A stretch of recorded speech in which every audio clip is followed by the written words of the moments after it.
आनंद वचनामृतम पंचदश खंड भाग 15 पार्ट 15।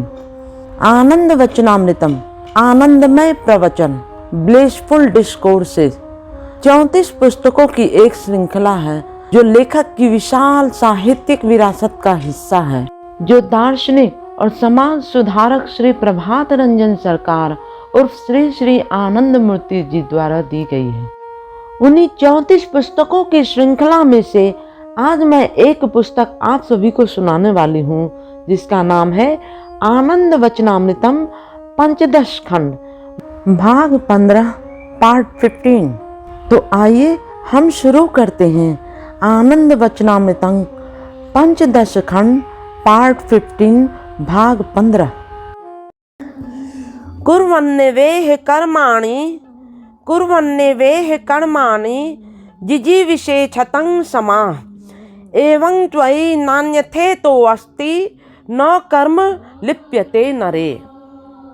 मनुष्य कार्य करने के लिए इस पृथ्वी पर आया है। यह शरीर क्या है? हाँ, यह एक यंत्र है। यंत्र का अर्थ क्या होता है? यम जोड़ त्रय जोड़ ड बराबर यंत्र, अर्थात जो सब कुछ को नियंत्रण करके चल रहा है। तब नियंत्रण कब किया जाता है? हाँ, जब कोई कार्य किया जाता है। इसीलिए कार्य करना होगा। वह किस तरह से? हाँ, नियंत्रण और संयम के साथ। यही हुआ यंत्र का कार्य। फिर यह मनुष्य का शरीर एक यंत्र है। थोड़ी गहराई से चिंतन करके देखता हूँ कि यह मन भी एक यंत्र है, अर्थात मन ही मन जो करूँगा उसे भी सुगठित रूप से ही करूँगा, सुपरिकल्पित रूप से करूँगा। कार्य का करना भी जैसे एक कार्य है, मनन करना भी ठीक वैसा ही कार्य है। कुर्वन, यह शब्द कुर्वत शब्द से आया है। क्री धातु के आगे क्षत्रि प्रत्यय जोड़कर कुर्वत शब्द बना है, जिसका अर्थ हुआ जो किया जा रहा है या होते जा रहा है। इह माने इस पृथ्वी में अब जगत के साथ यह शरीर जुड़ा रहता है, तब उस स्तर को संस्कृत भाषा में कहा जाता है इह। और जिस स्तर में शरीर युक्त नहीं है और मन रहते हुए भी रह सकता है और नहीं भी रह सकता है, मन क्रियाशील रह भी सकता है फिर नहीं भी रह सकता है, इस स्तर को परत्र कहा जाता है। आत्मा किंतु सभी स्तर में ही है। इह के आगे शनिक प्रत्यय जोड़ देने से ऐहिक शब्द और परत्र से शनिक प्रत्यय जोड़कर पारत्रिक शब्द बना है। ऐहिक माने इस जगत संबंधी है, कंसर्निंग दिस वर्ल्ड, और पारत्रिक माने उस जगत संबंधी है, कंसर्निंग दैट वर्ल्ड। मैंने कुछ देर पहले कहा था कि मन क्रियाशील रह भी सकता है और नहीं भी रह सकता है। इस संबंध में एक बात यह हुई कि देह त्याग हो जाने के बाद मन बीज रूप में, संस्कार बीजाकार में आत्मा के साथ रह जाता है। ऐसी अवस्था में संस्कार ठीक उस तरह का कार्य नहीं कर सकता। मरणोपरांत मनुष्य कार्य नहीं कर सकता। मनुष्य को जो कुछ बढ़िया कार्य है, जो कुछ गठन मूलक कार्य है, जो कुछ उन्नति मूलक कार्य है, वह सभी कुछ करना होगा जब तक उसका जीवन रहेगा। प्राचीन काल में एक बात प्रचलित थी, आध्यात्मिक साधना करने के लिए देवताओं को भी मानव शरीर धारण कर इस पृथ्वी पर आना पड़ता है। इसका कारण यह हुआ कि उन्हें यह स्थूल शरीर नहीं रहता, और यह स्थूल शरीर नहीं रहने पर कार्य भी नहीं हो पाता।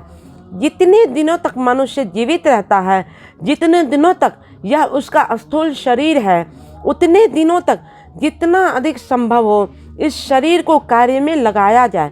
एक सेकेंड भी बैठना नहीं चाहिए। किसी एक नेता ने कहीं पर एक बार कहा था, उन नेता की बहुत सी बातें ग्रहण योग्य नहीं है, तब उनकी एक बात आराम हराम है, यह ठीक है। विदेही शरीर जहाँ पर नहीं है, मन वहाँ पर कार्य कर सकता है कि नहीं, यह भी एक प्रश्न है।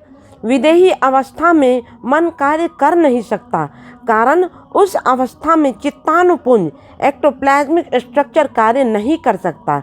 यह मन जिस धातु से बना है वह शरीर के छूटने के बाद फिर वह कार्य नहीं कर सकता। क्योंकि वह धातु तभी ही कार्य करता है जब उसका मस्तिष्क क्रियाशील रहता है, स्नायु कोश क्रियाशील रहते हैं।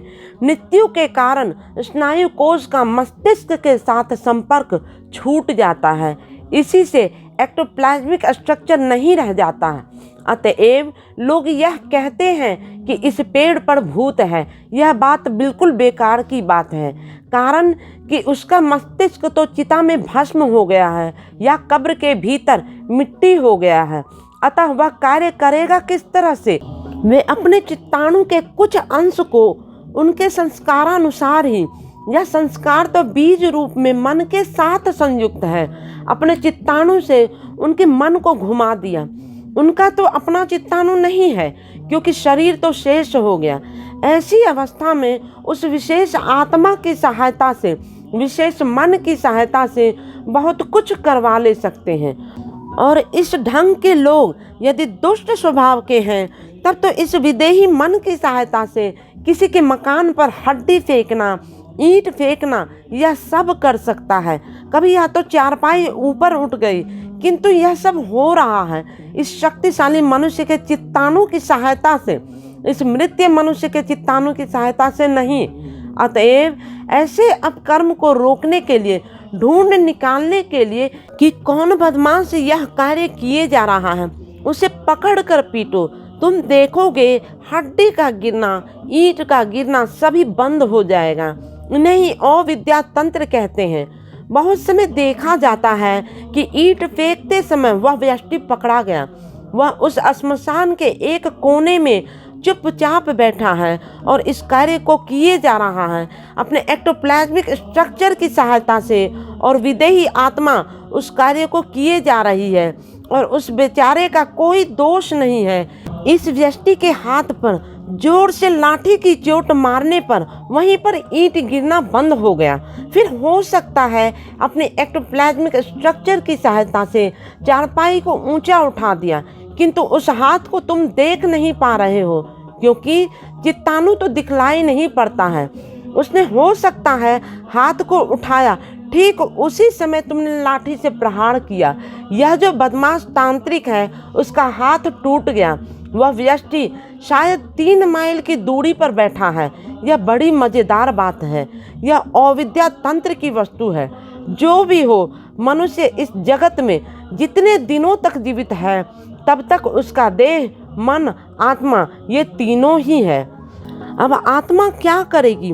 वह गहरे से गहरे व्यक्ति की ओर अग्रसर होगा। इसके अतिरिक्त आत्मा का कोई कार्य नहीं है।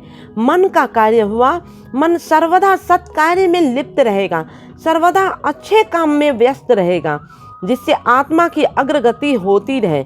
इसके लिए मन को सर्वदा सत्कार्य में लगाए रखना होगा, शरीर को भी सर्वदा सत्कर्म में लगाए रखना होगा, कारण कि शरीर के सत्कर्म में लिप्त रहने पर मन भी उसी चिंतन में लगा रहेगा, मन भी सत्कर्म में लिप्त रहेगा।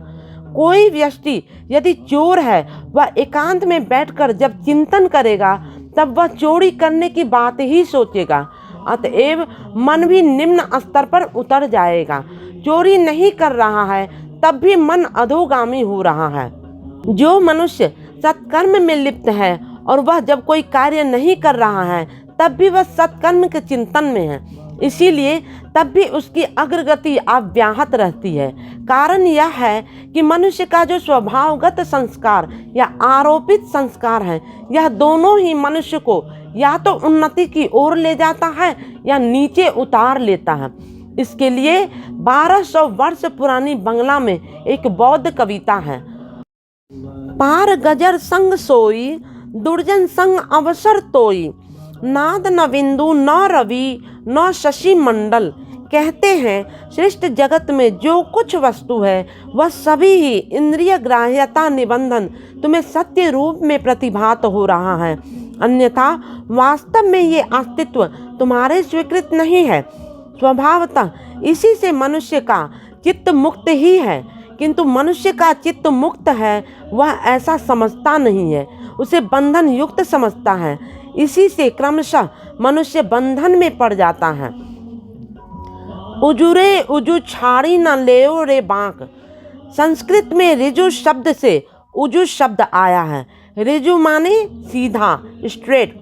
इसका अर्थ हुआ सीधा से सीधा छोड़कर टेढ़ा रास्ता नहीं पकड़ो, अर्थात सुषुम्ना का पथ पकड़कर चलो, ईड़ा पिंगला का पथ पकड़कर नहीं, टेढ़े पथ से नहीं, सीधा पथ पकड़कर चलो। संस्कृत वक्र से प्राकृत में बांक शब्द आया है। प्राचीन बांग्ला के बांक से आधुनिक बांग्ला में बांका शब्द आया है। नियोड़ी बोही न जाओ रे लंका, संस्कृत निकट से प्राचीन बांग्ला में नियोड़ी आया है। वर्तमान बांग्ला में यह शब्द प्रचलित नहीं है, किंतु भोजपुरी में प्रचलित है। अंग्रेजी में नियर, निकट के साथ में कितना निकट संपर्क है। बोही माने बोधि, ब्रह्म ज्ञान, ईश्वरोपलब्धि, पर निर्वाण। संस्कृत ध से प्राकृत में ह हुआ, जैसे बधू बहु, मधु महु, साधु साहू साव।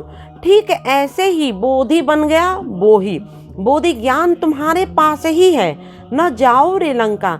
बोधि ज्ञान प्राप्त करने के लिए तुम्हें दौड़ धूप नहीं करना होगा। पुराने बांग्ला में लंका का अर्थ हुआ समुद्र के उस पार का देश, सिंहल नहीं। जो कोई देश समुद्र के उस पार होने से ही वह लंका हुआ। फारसी में विलायत कहते हैं। हम जिस लंका को खाते हैं, जिस मिर्चा को खाते हैं, वह आज से 450 वर्ष पहले अमेरिका से हमारे देश में आया था। उसके पहले हमारे देश में पीपल और गोल मिर्च था। समुद्र के उस पार से आया था, इसीलिए हमने उसका नाम रख दिया लंका मरीच, विदेश से आया मरीच।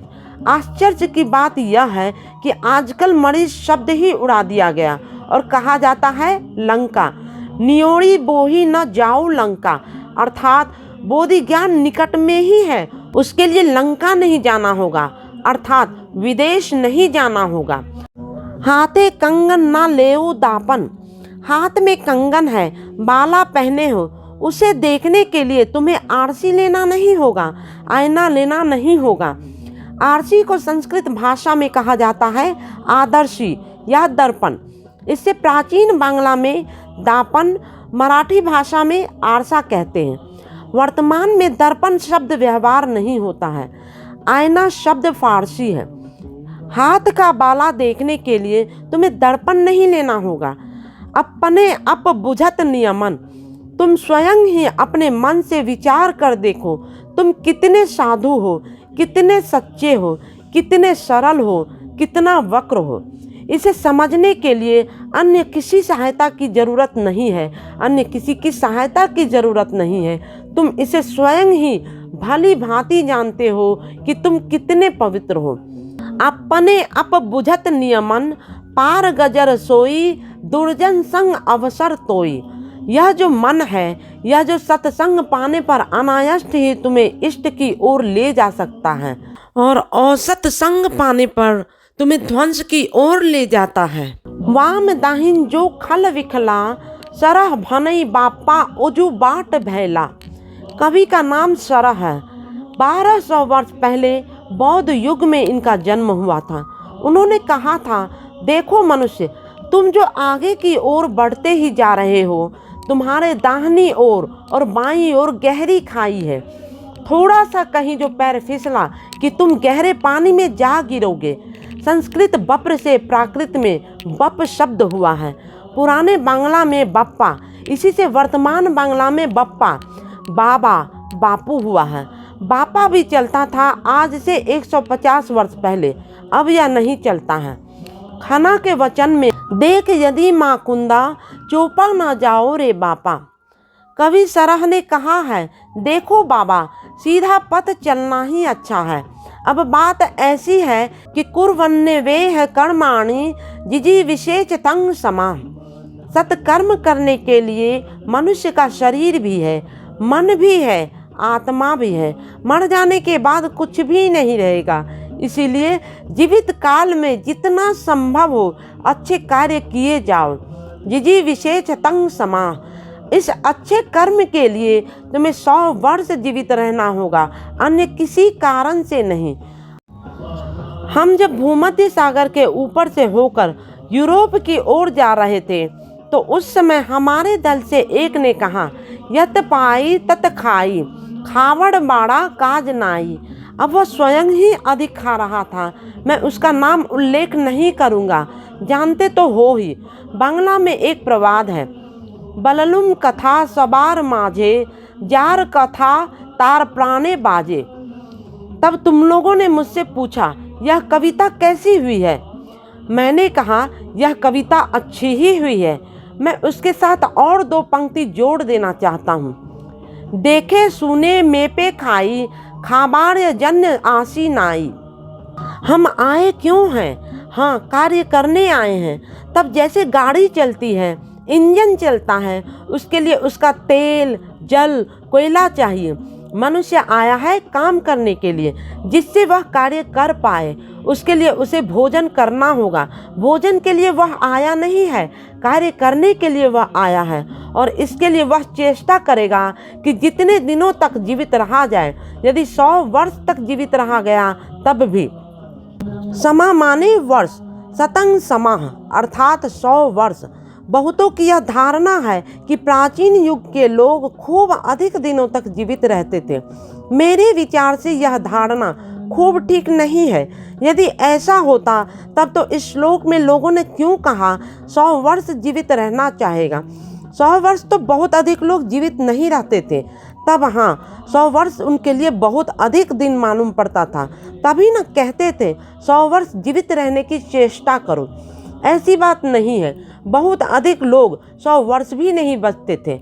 उनका जीवन अधिक संघर्षमय था।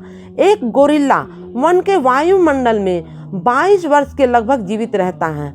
उसे यदि चिड़ियाखाना में ले जाया जाए, बढ़िया भोजनादि दिया जाए और उसे कोई चिंता ना रहे, केवल बैठे ही बैठे खाए, ऐसी अवस्था में वह गोरिल्ला कम से कम 28-29 वर्ष तक जीवित रहेगा।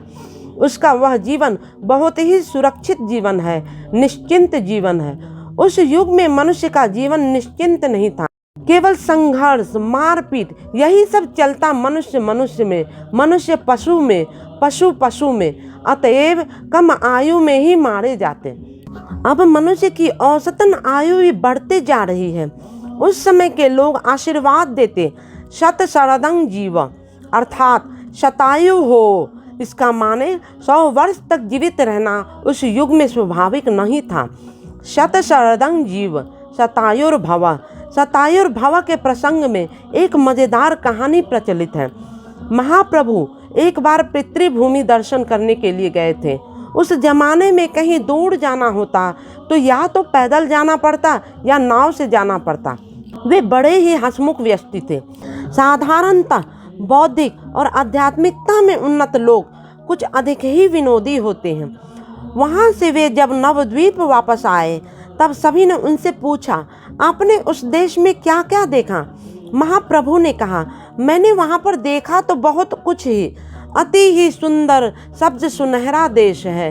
नवद्वीप से जितना पूरब की ओर बढ़ा उतना ही अधिक हरितिमा में देश देखा। बंगाल की क्या ही सुंदर शोभा है। महाप्रभु के मित्रों ने कहा, तब तो हम लोग भी आपके साथ चलेंगे। महाप्रभु ने कहा, मैं चाहता हूँ कि तुम लोग मेरे साथ नहीं जाओ। उन लोगों ने जानना चाहा कि क्यों? तब महाप्रभु ने कहा, अच्छा जाना चाहते हो तो चलोगे, किंतु किसी वयोवृद्ध ब्राह्मण को नमस्कार नहीं करोगे। तब उन्होंने कहा, यह क्या प्रभु, वयोज्येष्ठ ब्राह्मण को प्रणाम करने पर तो हमारा कल्याण होगा, प्रणाम तो हम करेंगे ही। तब उन्होंने कहा, ठीक है प्रणाम करोगे किंतु आशीर्वाद नहीं लोगे। फिर उन लोगों ने पूछा, आशीर्वाद क्यों नहीं लेंगे? महाप्रभु ने कहा, आशीर्वाद देने पर तो कहेंगे शतायुर्भव। अभी उनके देश में श को ह कहते हैं, इसी से वे कहेंगे हतायुर्भव अर्थात मर जाओ। बहुत ही घातक बात है। शत शरदं जीवतु, इसी से चेष्टा करके 100 वर्ष जीवित रहे या ततो अधिक जीवित रहे। क्यों? हाँ, कार्य करने के लिए। और नान्यथे ते अस्ति न कर्म लिप्यते नरे।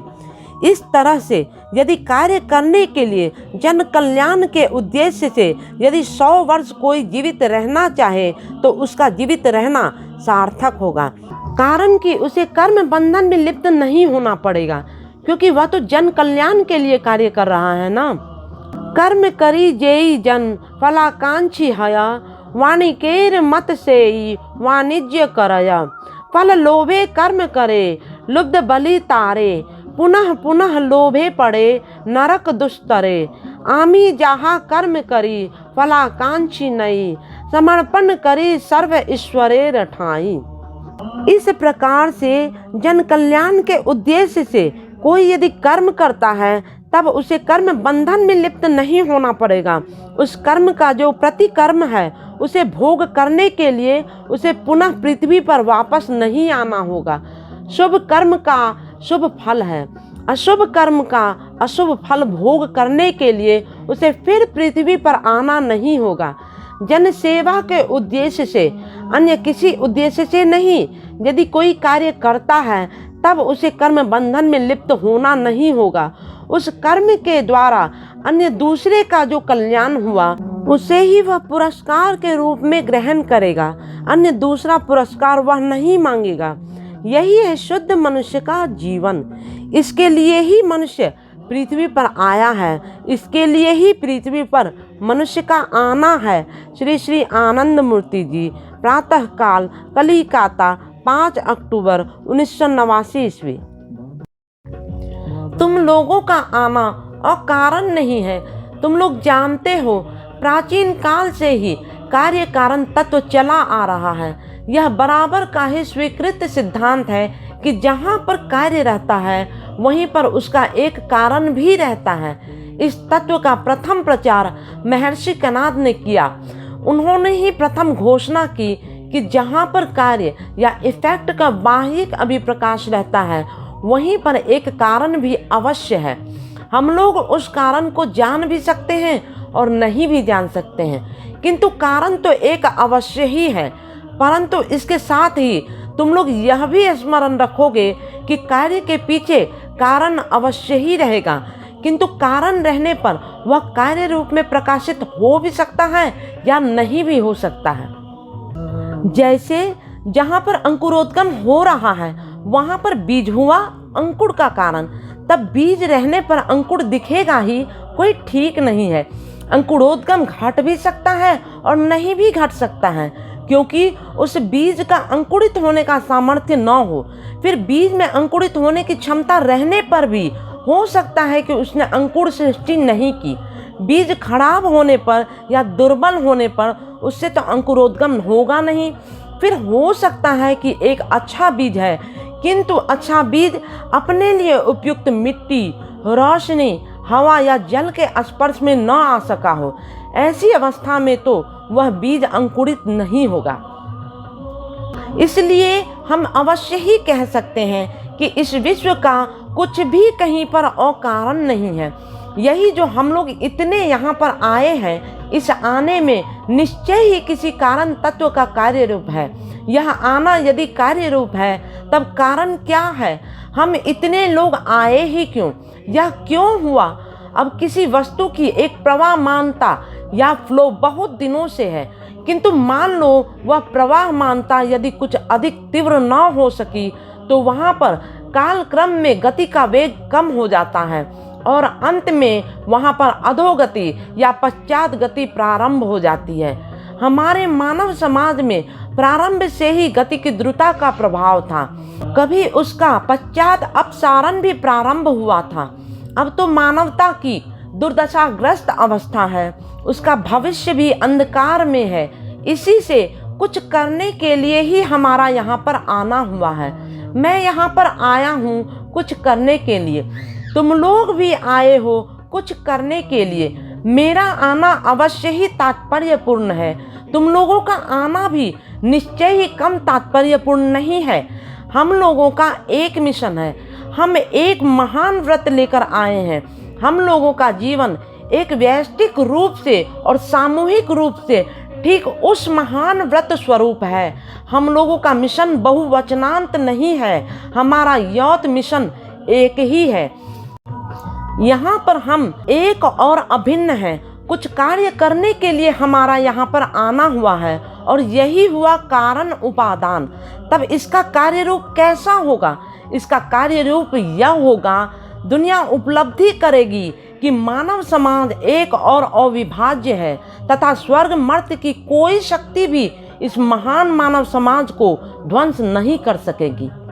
हमने मानवता की रक्षा करने का व्रत लिया है और हम इसकी रक्षा भी करेंगे ही।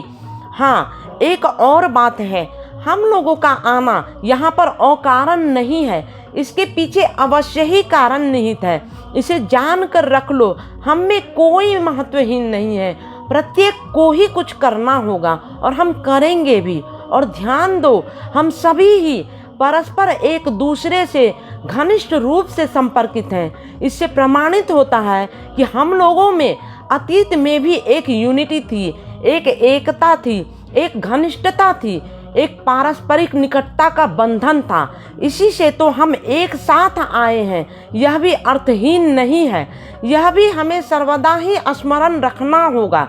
जब भी कोई मानव गोष्ठी है, चाहे वह गोष्ठी 1000 की हो या 1,00,000 की हो अथवा कई 1 करोड़ की हो, वे जब पृथ्वी पर आते हैं तो वे कुछ एक महत् कार्य, सत्कार्य करने के लिए आते हैं। उस गोष्ठी का नाम ही हरि परिमंडल गोष्ठी है, कारण वे एक आध्यात्मिक वैश्विकतावाद या कॉस्मिक आइडियोलॉजी के आधार पर पारस्परिक बंधन में आबद्ध हैं।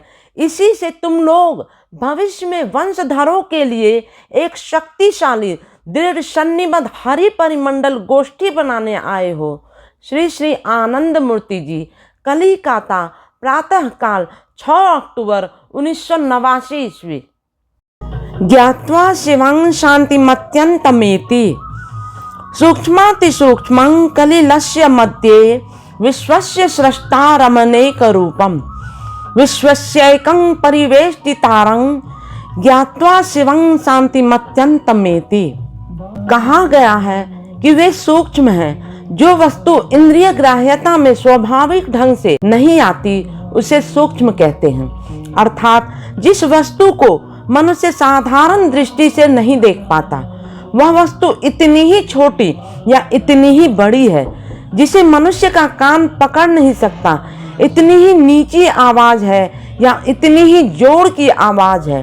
खूब धीमी आवाज होने पर हम सुन नहीं पाते, खूब तेज आवाज होने पर भी हम सुन नहीं पाते, कान को ताला लग जाता है। ठीक उसी प्रकार से कोई वस्तु यदि अति मीठी हो तो हम कहते हैं कि गला तीता हो गया है, अर्थात हम अब उस मिठाई का स्वाद नहीं ले पा रहे हैं। जो स्वाभाविक रूप से इंद्रिय ग्राह्यता में नहीं आता उसे हम सूक्ष्म कहते हैं। और यह सूक्ष्म वस्तु ही मनुष्य यंत्र की सहायता से, दूरवीक्षण की सहायता से, अनुवीक्षण की सहायता से स्वाभाविक अवस्था में जो देखा नहीं जाता उसे देखते हैं। किसी स्थान से बेतार संकेत को साधारण रूप से कान पकड़ नहीं पाता है, तब यंत्र की सहायता से मनुष्य उसे सुन पाता है।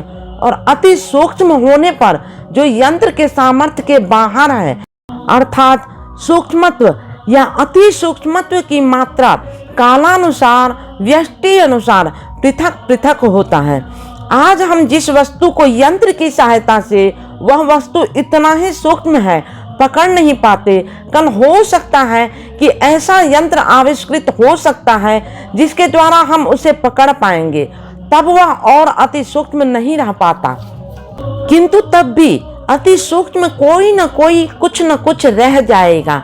यही है नियम।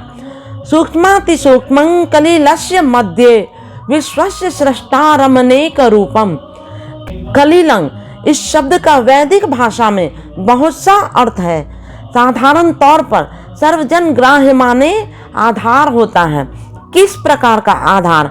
हाँ, ऐसा आधार जिसके साथ तन्मात्र की सहायता से मैं संपर्कित हूँ। जैसे किसी एक विशेष वस्तु से उज्जवल आलोक विच्छुरित हो रहा है, तब आलोक का तो बहुत सी वस्तुओं से विकिरण होता है, किंतु जिस वस्तु से आलोक निर्गत हो रहा है और उसी विशेष वस्तु को तुम देखने की चेष्टा कर रहे हो, उस अवस्था में उस आलोक के आधार की जो विशेष वस्तु है उसे ही कलिल कहते हैं। यही हुआ सर्वजन ग्राह्य का अर्थ।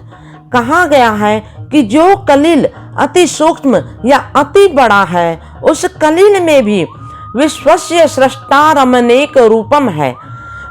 विश्व के जो सृष्टा हैं वे विभिन्न रूप से अपने को अभिव्यक्त किए जा रहे हैं। विश्व माने होता है जो कुछ श्रेष्ठ हुआ है, किंतु सामग्रिक रूप से पकड़ या स्पर्श के बाहर नहीं है, आंशिक रूप से पकड़ या स्पर्श के भीतर है। अब इस पृथ्वी की धारणा सीमित है या असीमित है, इसे लेकर व्यष्टि विशेष में मतभेद है। एक वस्तु के लिए यह विश्व उसकी पकड़ के बाहर है, ठीक ही, किंतु विश्व का एक विशेष अंश उसकी पकड़ के भीतर आ रहा है। फिर एक गाय के लिए यह विश्व असीमित है, ठीक है, किंतु वह समझती नहीं है कि यह विश्व असीमित है। जितनी दूर तक वह घास खा रही है उतनी दूर ही उसकी पकड़ में आ रहा है। अतएव यह दुनिया विभिन्न रूप से ग्रहण योग्य या ग्रहणातीत है। जीव जीव में पार्थक्य है, मनुष्य मनुष्य में पार्थक्य है। किसी मनुष्य ने जगह जमीन लेकर दंगा फसाद करके ही सारा जीवन व्यतीत कर दिया, तो किसी मनुष्य ने शास्त्र चर्चा करके जीवन व्यतीत किया, तो किसी ने रुपये के उपार्जन में जीवन बिता दिया। उसके विश्व का ग्रहण योग्य अंश अति ही सामान्य है और ग्रहणातीत अंश अति विराट। मानव जगत में श्रेष्ठत्व या अश्रेष्ठत्व निर्धारित होता है जो मनुष्य अपने ग्रहण योग्य अंश को बढ़ा देता है, ग्रहणातीत अंश का उद्धार करता है। इस बात को समझने में असुविधा हो सकता है किसी एक आदमी ने इस पृथ्वी को, इस सौर जगत को भली भांति जान लिया है। अब उसका ग्रहण योग्य अंश बहुत बड़ा है, वह गाय का मापा हुआ है और फिर पगहे से बंधे रहने के कारण और भी मापा हुआ है। वह उस सीमित परिधि के बाहर नहीं जानती है, जानना भी नहीं चाहती है, उसे जानने के लिए व्याकुलता भी नहीं है। पूर्वी बांग्ला में इसे कहते हैं बंधी हुई गाय की बंधी घास और सीमित घास। मनुष्य जब पार्थिव वस्तु को लेकर अति मात्रा में मत्त हो जाता है, तब उसकी भी अवस्था उस बंधी हुई गाय की बंधी हुई घास के समतुल्य है। किंतु जो मनुष्य प्रज्ञा में, मनीषा में उन्नत हुआ है, उसका ग्रहण योग अंश बहुत हद तक बड़ा हो गया है, किंतु ग्रहणातीत अंश उतना ही बड़ा बन गया है, इनफाइनाइट रह गया है। किंतु उन्नत मनुष्य हम उसे ही कहेंगे जिन्होंने ग्रहण योग्य अंश के द्वारा ग्रहणातीत अंश का उद्धार किया है। अर्थात ग्रहणातीत अंश तो परम पुरुष है जो पकड़ के बाहर है, उस ग्रहण योग्य अंश के ऊपर आरोप कर रहा है।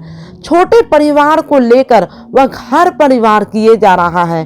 पुत्र कन्या घर मकान है, वे ही उनके ग्रहण योग्य अंश हैं। किंतु ग्रहणातीत अंश जो परम पुरुष है उस भाग के ऊपर आरोप कर रहा है। छोटे पुत्र को प्यार कर रहा हूँ, यह केवल एक छोटा पुत्र नहीं है, मेरे परम पुरुष ही छोटे पुत्र बन के हमारे यहाँ आकर प्यार पा रहे हैं, मेरा प्यार पाना चाह रहे हैं, इसीलिए वे मेरे यहाँ आए हुए हैं। इस बात को जो मनुष्य सर्वदा स्मरण रखता है, इसे मधु विद्या कहते हैं, वही मानव समाज में श्रेष्ठ रूप में स्वीकृत होता है। तब विश्व का माने हुआ जिसका एक अंश ग्रहण योग्य है और एक अंश ग्रहणातीत है।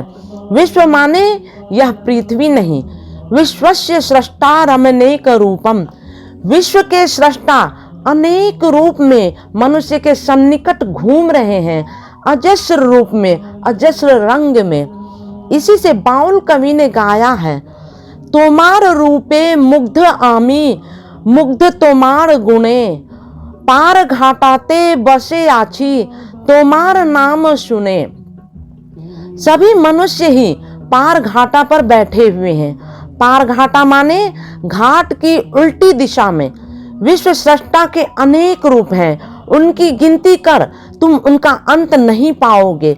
वे कितने हैं उन्हें गिनकर उनका अंत नहीं पाओगे, वे गिनती में भी अशेष हैं रूप में भी अशेष हैं। नीलः पतंगो हरितो लोहिता छस्त हृद गर्भ ऋत्वः समुद्रा अनादिमत्वं विभुत्वेन वर्तसे यतो जातानि भुवनानि विश्वा।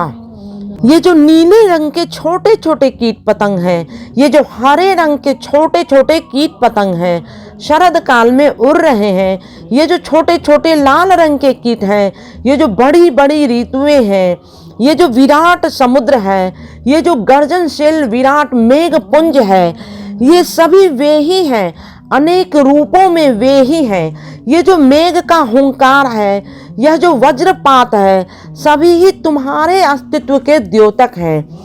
तुम्हारे विभिन्न रूपों के अभिप्रकाश हैं।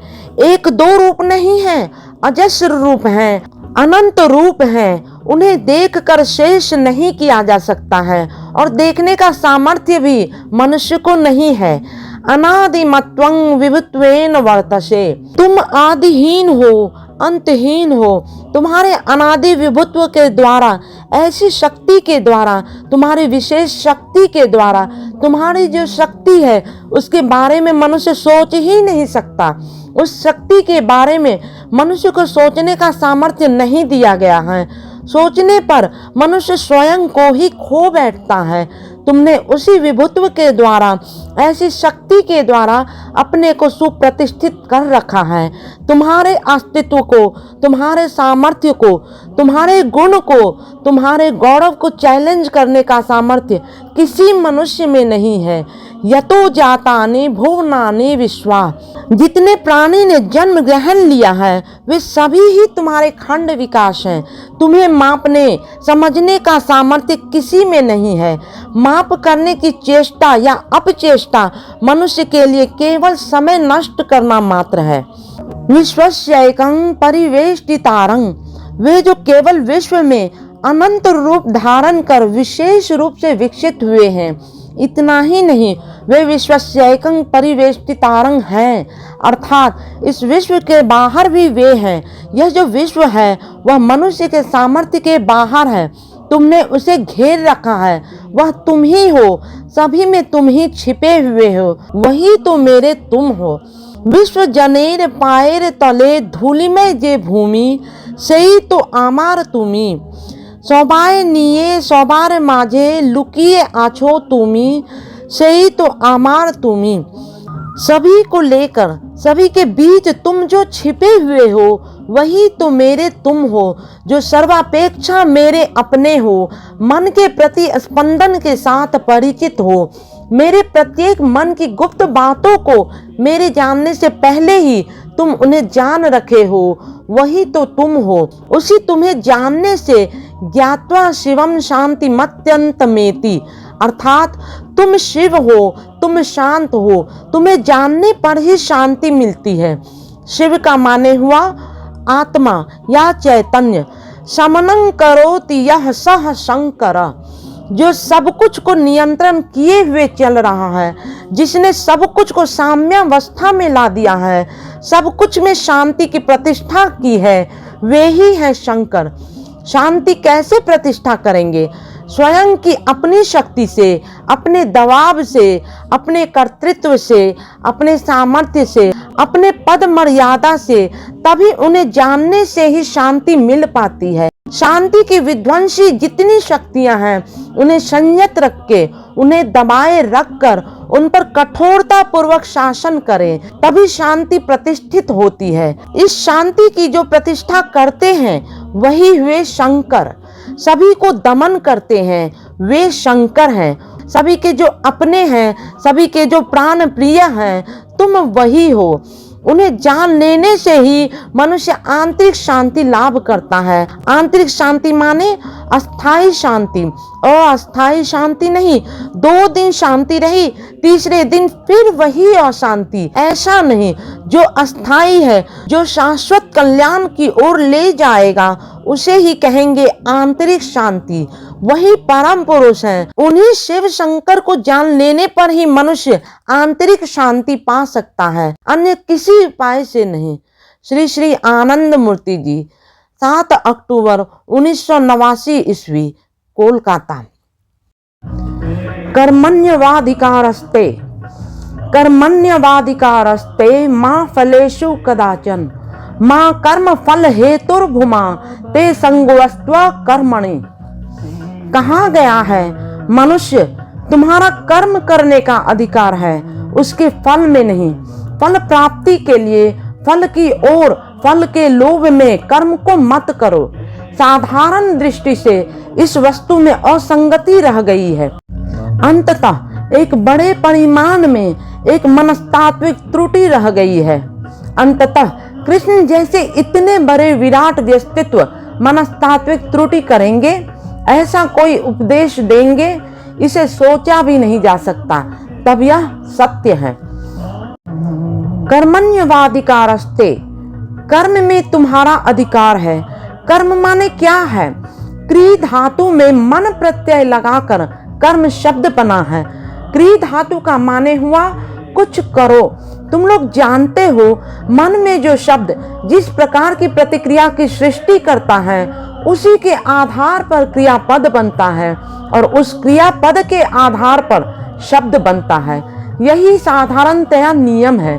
जैसे किसी एक वस्तु के रहने पर या किसी एक वस्तु की चलमानता के फलस्वरूप, जैसे करकर शब्द होने पर लोग कहते हैं आंख करकर कर रही है, आंख में कोई बालू का कण पड़ गया है, इसे देखकर मन कर रहा है। हम लोग उसी काल्पनिक मन में जिस प्रकार की तरंग उठ रही है, उस तरंग का जो रूप देखते हैं, उनके आधार पर शब्दों को बना डालते हैं, क्रिया के आधार पर शब्दों को बना लेते हैं। लाल रंग का जो स्पंदन उभर आया स्नायु के भीतर से होकर वह नेत्रों में आया, इसके पश्चात मन में स्पंदित हुआ। जो वस्तु स्पंदित होकर कांपती है उसकी ध्वनि है, रंग है। लाल रंग के कारण स्पंदन हो रहा है, वह भी लाल रंग है। उसे तुम अपने नेत्रों से भी लाल देखते हो। मन के इस स्पंदन के फलस्वरूप तुम जो देखते हो उसे ही तुम लाल कहते हो। अब जो तुम्हारी दृष्टि में लाल है, हो सकता है कि वह इस प्रकार का लाल ना हो, तथापि वह कहेगा लाल, क्योंकि मन का यह स्पंदन इस प्रकार का ही है। तुम जिस रंग को देखकर कह रहे हो लाल, वह एक विशेष प्रकार का रंग है और अन्य एक व्यक्ति उसी रंग को देखकर कह रहे हैं लाल। लाल रंग कहने पर तुम जो रंग देख रहे हो वह हो सकता है कि उस विशेष रंग को देख नहीं पा रहा है, वह हो सकता है कि अन्य कोई दूसरा रंग को देख रहा है। दोनों की दृष्टि में दो भिन्न भिन्न रंग हैं, इसके निकट भी भिन्न, उसके निकट भी भिन्न। हो सकता है कि तुम्हारी दृष्टि में वह नीला रंग हो और उसकी दृष्टि में पीला। ऐसा भी हो सकता है तुम जानते हो, अन्य कोई नहीं जानता है। तुम कहते समय जिस रंग को लाल कह रहे हो, अन्य कोई उसे लाल कहते समय लाल देख नहीं पा रहा है, वह अन्य कुछ और देख रहा है किंतु कह रहा है लाल। अवश्य मैं कलर ब्लाइंड की बात नहीं कह रहा हूँ, स्वाभाविकता की बात कह रहा हूँ। लाल रंग देखकर मन में एक स्पंदन जग रहा है, इस स्पंदन का नाम तुम लाल दे रहे हो। तुम अपने नेत्रों से जो देख रहे हो उसी का नाम लाल दे रहे हो। प्रत्येक स्पंदन की ही ध्वनि है, मन के स्पंदन की भी ध्वनि है। उसे देखकर तुम्हारे मन में जो ध्वनि उभर रही है वह ध्वनि है। अग्नि टक टक लाल है क्योंकि वह ध्वनि थी टक टक टक टक। सफेद देखकर तुम्हारे मन में जो रंग है उसे देखकर ही तुम कह रहे हो सफेद, और उसके स्पंदन के कारण ही अंतःकरण में लग रहा है कि एक शब्द आया है। वह शब्द है धब धब धब धब, जिसे संस्कृत में धव जोर अल धवल शब्द बना है। धवल का माने हुआ सफेद, भोजपुरी में धौड़ी। धब धब धब धब धब धब सफेद, टक टक लाल, इस तरह से शब्द बनते हैं। कोई आकाश से उड़कर आकर जुट नहीं गया है, सभी के पीछे एक सुविन्यस्त इतिहास रहता है। कर्म शब्द बना है क्री धातु से। क्री का माने जो स्थान परिवर्तन में उत्साहित करता हूँ। क्री धातु के आगे मन प्रत्यय जोड़कर कर्म शब्द बना है। मन प्रत्यय जोड़ देने पर माने हुआ एक विशेष रूप ग्रहण करना। अब क्री धातु का अर्थ है चला रहा है। स्थान परिवर्तन कर रहा है। जो वस्तु किसी स्थान पर रुद्ध ना रहे, स्वयं में स्थितिशील ना रहे, वह भी तो अग्रसर होते जा रहा है। रविंद्रनाथ ने कहा है, जिसे अंकित कर डाला जो आंकने में आ जाए, उसकी भी चलमानता नष्ट नहीं होती। एक चलचित्र देखकर उसकी चलमानता अस्वीकृत नहीं की जा सकती। तुम यदि कहो कि वह रेखायित हुआ है, अंकित किया गया है, अतएव वह स्थितिशील है, ऐसी बात नहीं है, क्योंकि उसमें जो भाव निहित है वह तुम्हारे मन में आकर तुम्हारे मन को तरंगायित कर देता है। तरंग को तुम रोक कर नहीं रख सकते हो, किसी वस्तु को स्थिर कहकर घोषणा नहीं कर सकते हो। कहते हैं कि प्रलाप कहे कवि, नहे नहे नहे सुधु छवि, के बले रे छे स्थिर, मरी मरी से ही सौंदर्य निभि जेतो यदि। सभी कुछ में चंचलता रहती है, सब कुछ मन के भाव के बीजाकार में रह ही जाता है। जो कार्य तुम कर रहे हो उस कार्य में भी चलमानता है, उसे रूप देना होगा, एक खंड रूप जो अनादि से अंत की ओर जा रहा है। उसको तुम पूर्ण रूप कैसे दोगे, क्योंकि पूर्ण रूप से उसे तो रूपायित कर नहीं पा रहे हो।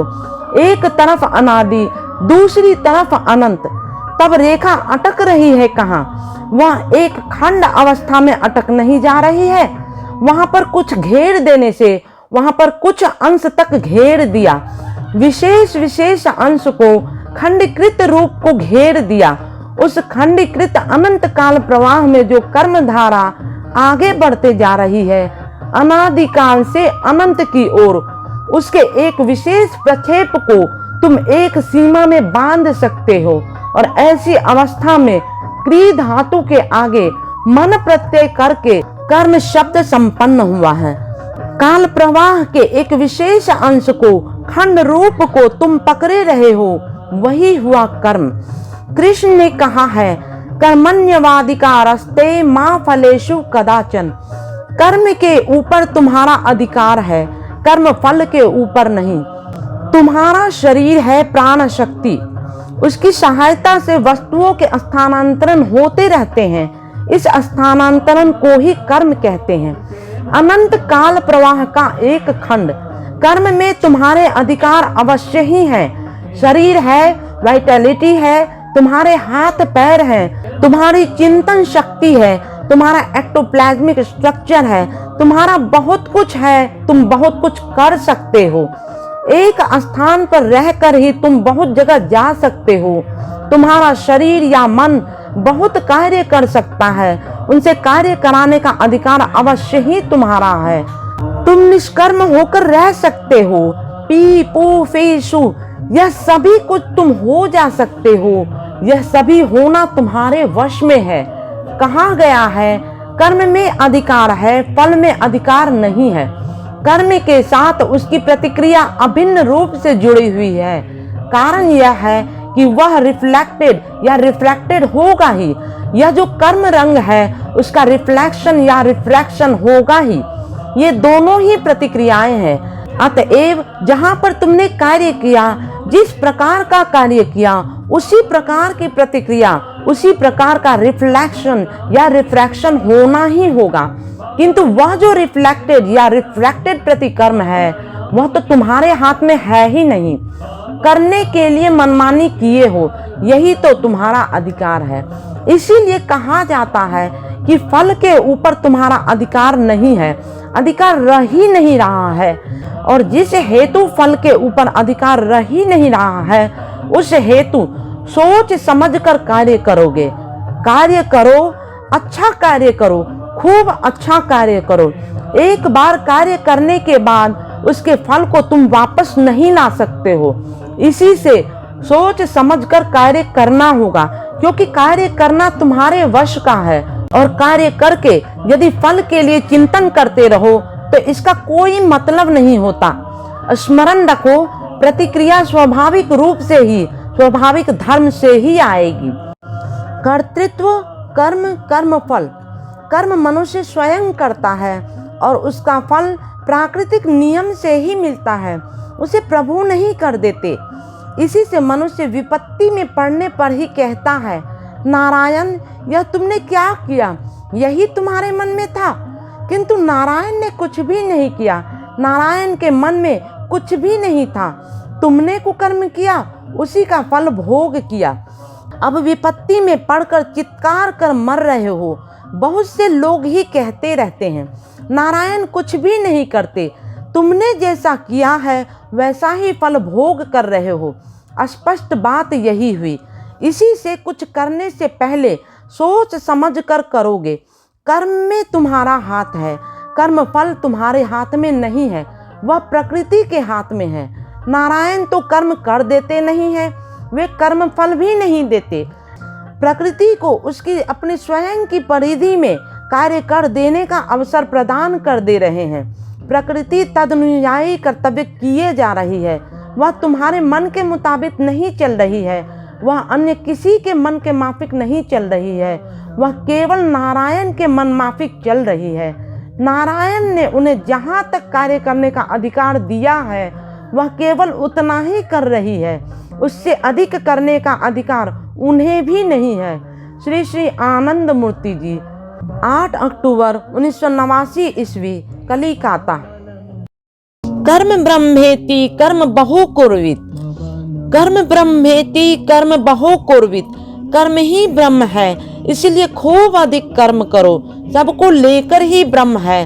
कर्म तो एक माइक्रोस्कोपिक फ्रैक्शन है, एक क्षुद्र भग्नांश मात्र है। इसी से कर्म को ब्रह्म कैसे कहा जा सकता है? मनुष्य जो कुछ करता है या जो कुछ सोचता है, जिस पद्धति को लेकर ब्रह्म की ओर बढ़ जाता है, उसके ऊपर ब्रह्म का अध्यारोप करता है। ईश्वर की संप्राप्ति के पथ पर चलने के लिए जैसे ज्ञान, विचार इत्यादि से होकर भी जा सकता है, वैसे ही कर्म के भीतर से होकर भी जा सकता है। ठीक वैसे ही भक्ति से होकर भी जा सकता है। ज्ञान वस्तु है क्या? हाँ, ज्ञान सूक्ष्माति सूक्ष्म विश्लेषण के द्वारा समझने में सक्षम है कौन नित्य है और कौन अनित्य है। फिर नित्य सत्ता से समझना पड़ता है कितना सत्य है, कितना असत्य है। यह वैसे ही है जिस तरह से विभिन्न पत्थरों के साथ सोना मिश्रित है। प्रारंभ में पत्थर को गला देना पड़ता है, उसे हटा देना पड़ता है, तत्पश्चात जो रह जाता है वह भी शुद्ध सोना नहीं है। फिर उसे गला लेने पर ही शुद्ध सोना प्राप्त होता है। इस प्रकार से खाद को निकाल लेने पर जब केवल सोना रह जाता है उसे हम शुद्ध सोना कहते हैं। वैसे ही मानव जगत के संबंध में ज्ञानगत विचार करते करते असार अंश को निकाल देते हैं और असली अंश को ग्रहण करते हैं। पुनः उस असली अंश को रख लेते हैं। जैसे दूध को खौला लेने पर सार अंश मक्खन मलाई को उसमें से अलग कर लेते हैं और मक्खन रहित दूध को छोड़ देते हैं। ठीक उसी तरह ज्ञानगत विचार विश्लेषण करते करते जब परम सत्य में पहुंचते हैं, वही हुआ ज्ञान मार्गीय ब्रह्म, यही हुआ ज्ञान का पथ। कर्म मार्गी का पथ हुआ कि वह वही कार्य करेगा जो उसे परमार्थ की ओर ले जाएगा। कर्म के पथ पर चलते चलते देखा जीवन में कुछ आविलता रह गई है, उसे छोड़ दिया। तत्पश्चात पुनः भले पथ पर चलना प्रारंभ किया। फिर विचार विश्लेषण करके देखा कि कुछ आविलता रह गई है, उसे हटाकर और भी शुद्ध कर्म के पथ पर चलना प्रारंभ कर दिया। तब तक चलते रहा जब तक चरम सत्य तक नहीं पहुंच पाते हैं। भक्ति का पथ हुआ सभी को लेकर, सभी में तुम छिपे हो, वही तो तुम मेरे हो। सभी कुछ हुआ परम पुरुष की अभिव्यक्ति। इसे जानकर सबकी सेवा करके अखंड सृष्टि को लेकर आगे की ओर बढ़ना ही भक्ति का मार्ग है। भक्ति का पथ कुछ सरल पथ है, उसमें प्रारंभ से ही आनंद है। ज्ञान का पथ कुछ कष्टदायक है। कर्म का पथ भी वैसा ही है। कर्मी कहते हैं कर्म ब्रह्मेति कर्म बहु कुर्वित। कर्म को ब्रह्म समझकर खूब कार्य किए जाओ। पथ पर जाते जाते जब तुम देखोगे कर्म के जिस अंश से लेश मात्र आनंद नहीं मिल पा रहा है, जो आविलता पूर्ण वस्तु है, उसे वर्जन करके चल रहे हो, इस प्रकार से तुम धीरे धीरे आगे बढ़ोगे। नहीं तो तुम जितना सकोगे कार्य करते रहोगे। कार्य करते करते तुम समझोगे कौन विशुद्ध कर्म है और कौन आविलता पूर्ण कर्म है अथवा अकर्म या विकर्म है। इसीलिए यह जो कहा जाता है कर्म ब्रह्मेति कर्म बहु कुर्वित, यह अत्यंत ही ठीक बात है। कर्मी ऐसे ही अग्रसर होगा। ज्ञान का पथ अन्य प्रकार का है, उसे लेकर विस्तृत आलोचना अन्य किसी दिन किया जाएगा। श्री श्री आनंद मूर्ति जी 10 अक्टूबर 1979 ईस्वी, कलिकाता। सत्यं ज्ञान मनंतं ब्रह्म, सत्यं ज्ञान मनंतं ब्रह्म। सत्य क्या है? हाँ, जो घटना है उसके स्वीकृत रूप को सत्य कहते हैं। अंग्रेजी वेरासिटी शब्द का असली अर्थ हुआ वास्तव घटना। अब ज्ञान क्या है? दार्शनिक भाषा में ज्ञान माने पराज्ञान, आत्मज्ञान। साधारण अर्थ में ज्ञान कहने से कर्म भाव का कर्तृ भाव में रूपांतरण, सब्जेक्टिवाइजेशन ऑफ एक्सटर्नल ऑब्जेक्टिविटी। बाह्य कर्म तत्व को जब कर्तृ कारक में रूपांतरित किया जाता है तब उस रूपांतरण को ज्ञान क्रिया कहते हैं। आत्मज्ञान के समय में तो कोई बाह्य वस्तु है ही नहीं, इसी से उस क्षेत्र में बाह्य कर्म तत्व के कर्तृ तत्व में रूपांतरण होने का अवकाश कहाँ है? आत्मा के बाहर तो कोई वस्तु है ही नहीं। अब जो विषय भाव है, जो बाह्य कर्म तत्व के आभ्यंतरीण विषय भाव से रूपांतरित करने के काम में व्याप्त है, वह कर्तृ भाव जब परम विषय भाव में रूपांतरित होता है तभी आत्मज्ञान या पराज्ञान लाभ होता है। जब तुम कुछ देख रहे हो तब उसे कौन देख रहा है? हाँ, तुम्हारा अहं भाव, तुम्हारा मैं कर रहा हूँ यह भाव, अर्थात तुम्हारा विशुद्ध मैंपन। तुम्हारे देखने के समय यह मैं ही हुआ विषयी। जैसे तुम एक हाथी देख रहे हो, अब हाथी कौन देख रहा है? तुम्हारा कर्तृ मैं, तुम्हारा शुद्ध मैं। जब तुम जानते हो कि तुम्हारा कर्तृ मैं एक हाथी देख रहा है तब तुम जानते हो कि हाँ, मैं हाथी देख रहा हूँ। अब तुम में यह जो दृष्टा तुम है, जिसके लिए तुम जानते हो कि तुम हाथी देख रहे हो, इस दृष्टा तुमको जब तुमने जान लिया है तभी मैं कहूँगा तुम्हें आत्मज्ञान हुआ है। यही हुआ ज्ञान। सत्यं ज्ञान मनंतं ब्रह्म। सत्य के बारे में मैंने पहले ही कुछ कहा है। तब आध्यात्मिक परिभाषा में सत्य की संज्ञा हुई परहितार्थं वांग मनसो यथार्थं सत्यम।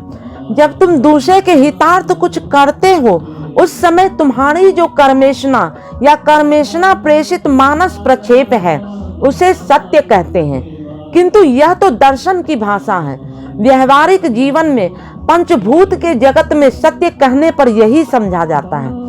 अंत माने प्रांत, शेष बिंदु। अनंत माने जिसका कोई प्रांत बिंदु ना हो, जिसका कोई शेष किनारा ना हो। अब परम पुरुष के बारे में अनंत शब्द का व्यवहार क्यों हुआ? यदि मैं कहूँ एक तो वह हुआ एक विशेष मानस प्रक्षेप, बाह्य आभ्यंतरीण, केवल बाह्यिक ही नहीं, केवल आभ्यंतरीण भी नहीं, अर्थात जिसकी उत्पत्ति हुई बाह्यिक जगत से और शेष बिंदु हुआ अंतर जगत में। अंतम एक विशेष मानस प्रक्षेप है, अनंतम भी वही है। तब परम पुरुष के लिए मैं अनंत नहीं कहूँगा। क्यों? एक बार मैंने कहा है वे एक हैं, अर्थात एकक सत्ता हैं। फिर मैं कहता हूँ वे अनंत हैं, अर्थात इनफाइनाइट हैं, या असीमित सत्ता हैं, या असीम सत्ता हैं। मानव मन जब उनके साथ एकात्म हो जाता है, मन जब संपूर्ण रूप से अपेक्ट या एकाग्र हो जाता है, तब वह एक ही तो है। कारण उस अवस्था में आध्यात्मिक साधक तो अहंग वर्जित हो जाते हैं, क्योंकि मन उनका परिमाप नहीं कर सकता। इसी तो उन्हें अनंत कहा गया है। गाणितिक विचार से वे अनंत नहीं हैं, ध्यान जगत में ध्येय के विचार से वे अनंत हैं। ब्रह्म शब्द का अर्थ हुआ सर्वबृहत सत्ता, जो अन्य को बृहत बनाने का सामर्थ्य रखता हो। यह हुआ आनंद मार्गी पथ। ज्ञानी के मत से मनुष्य को जानना होगा कि यथार्थ ज्ञान कौन है, फिर कौन ही वास्तव में असार ज्ञान है। ज्ञान के जगत में कितने प्रकार के शाखा प्रशाखाएं हैं। उनमें से कुछ का कार्य इस नश्वर जगत को लेकर है, फिर कुछ के आलोच्य विषय हुए परम पुरुष जो शाश्वत हैं, अपरिवर्तनीय हैं, अविकार्य सत्ता हैं। एकं ज्ञानं नित्यमनंत माद्यंत शून्यं नान्यत वर्तते वस्तु सत्यम तयोर्भेदो अस्मिनिन्द्रियोपाधिना वै ज्ञानस्यायं वसते। परम पुरुष एक अपरिणामी सत्ता है। हम जब इस परिवर्तित या परिवर्तनीय जगत के सानिध्य में आते हैं, तब हमें स्मरण रखना होगा कि यह जगत सार वस्तु नहीं है, यह हुआ उसी अपरिणामी सत्ता का एक परिवर्तित रूप मात्र। इस परिवर्तनीय प्रपंच वस्तुओं के मोह में हम आविष्ट होकर नहीं पड़ेंगे। हम उस ध्रुव सत्ता भूमा की ओर दृष्टि निक्षेप करते हुए आगे बढ़ते जाएंगे। ध्रुव की ओर यह दृष्टि निक्षेप कर आगे बढ़ चलना ही यथार्थ ज्ञानी का पथ है। यह चलते चलते जब मानस प्रक्षेप के शेष चरण में उपनीत हुआ जाता है, तो वही अवस्था हुई अनुभाव के अवलुप्ति की अवस्था, मन के सर्वात्मक लय की अवस्था। वही हुआ मोक्ष की शेष अवस्था। यही हुआ ज्ञान मार्गी की मोक्ष दशा। दूसरे दिन भक्ति के संबंध में कुछ कहूँगा। श्री श्री आनंद मूर्ति जी, 11 अक्टूबर 1989 ईस्वी, कलिकाता। भक्तिर भगवतो सेवा। कर्म के पीछे में मूल उद्देश्य हुआ कर्म ब्रह्मेति कर्म बहु कुर्वित। ज्ञान के संबंध में कहा गया है सत्यं ज्ञानम अनंतं ब्रह्म, किंतु भक्ति का अंतर्निहित मुख्य भाव हुआ भक्तिर भगवतो सेवा, भक्ति प्रेम स्वरूपणी, भक्तिरानंद रूपा च भक्ति भक्तस्य जीवनम। कर्म और ज्ञान के क्षेत्र में परम पुरुष हुए लक्ष्य, ये सत्ता और उन्हें जानने के लिए एक निर्दिष्ट अनुशीलन पद्धति है, किंतु भक्ति के समय में भक्ति स्वयं ही हुई लक्ष्य। भक्ति कोई कल्ट नहीं है, और यहीं पर ज्ञान कर्म के साथ में भक्ति का मूलगत पार्थक्य है। भक्ति कोई कल्ट या व्यवहारिक विद्या नहीं है, भक्ति स्वयं है उच्चतम आध्यात्मिक अवस्था। कर्म और ज्ञान के क्षेत्र में जो मूल भाव कार्य करता है वह है मैं उस परम सत्ता को जानना चाहता हूँ। अर्थात भक्ति के समय सेवा की भावना मुख्य है, प्रधान है। इसी से कहा जाता है कि भक्तिर भगवतो सेवा, मैं तुमसे कुछ भी नहीं चाहता हूँ, मैं केवल तुम्हारी सेवा करना चाहता हूँ। यहीं पर भक्ति की चमत्कारित्व है, भक्ति का श्रेष्ठत्व है। भक्ति प्रेम स्वरूपणी। प्रत्येक मनुष्य के हृदय में जो नांदनिक अभिरुचि या नांदनिक श्री सुषुप्तावस्था में पड़ी है, भक्ति के जागरण हो जाने पर वह पूर्ण प्रकाश का सुअवसर पा जाता है, और इसके लिए कहा जाता है भक्ति प्रेम स्वरूपणी। भक्तिरानंद रूपा च। आनंद क्या है? आनंद हुआ मानव मन की एक साम्यावस्था, मानव जीवन की एक ऐसी व्यवस्था जो कि सुख दुख बोध के द्वारा प्रभावित नहीं होती। उसी अप्रभावित मानस अवस्था को ही आनंद कहते हैं। विषय भाव या विषयी भाव में से होकर अभिव्यक्त यह आनंद ही हुई भक्ति। कोई हो सकता है यह कहे कि विषय भाव और विषयी भाव में कितनी ही विराट दूरी है, अतएव भक्ति के समय यह विपरीतार्थक विशेषण प्रयोग क्यों करूँगा। अब बात यह हुई कि परम विषयी सत्ता के साथ में भूमानंद तो ओतप्रोत रूप से युक्त है, इसीलिए उस अवस्था में कर्तृत्व और कर्म तत्व में पार्थक्य नहीं है। अतः आनंद के समय ये दोनों ही शब्द व्यवहार कर सकते हो। भक्ति भक्तस्य जीवनम। जीवन क्या है? हाँ, प्राण का स्पंदन ही है जीवन।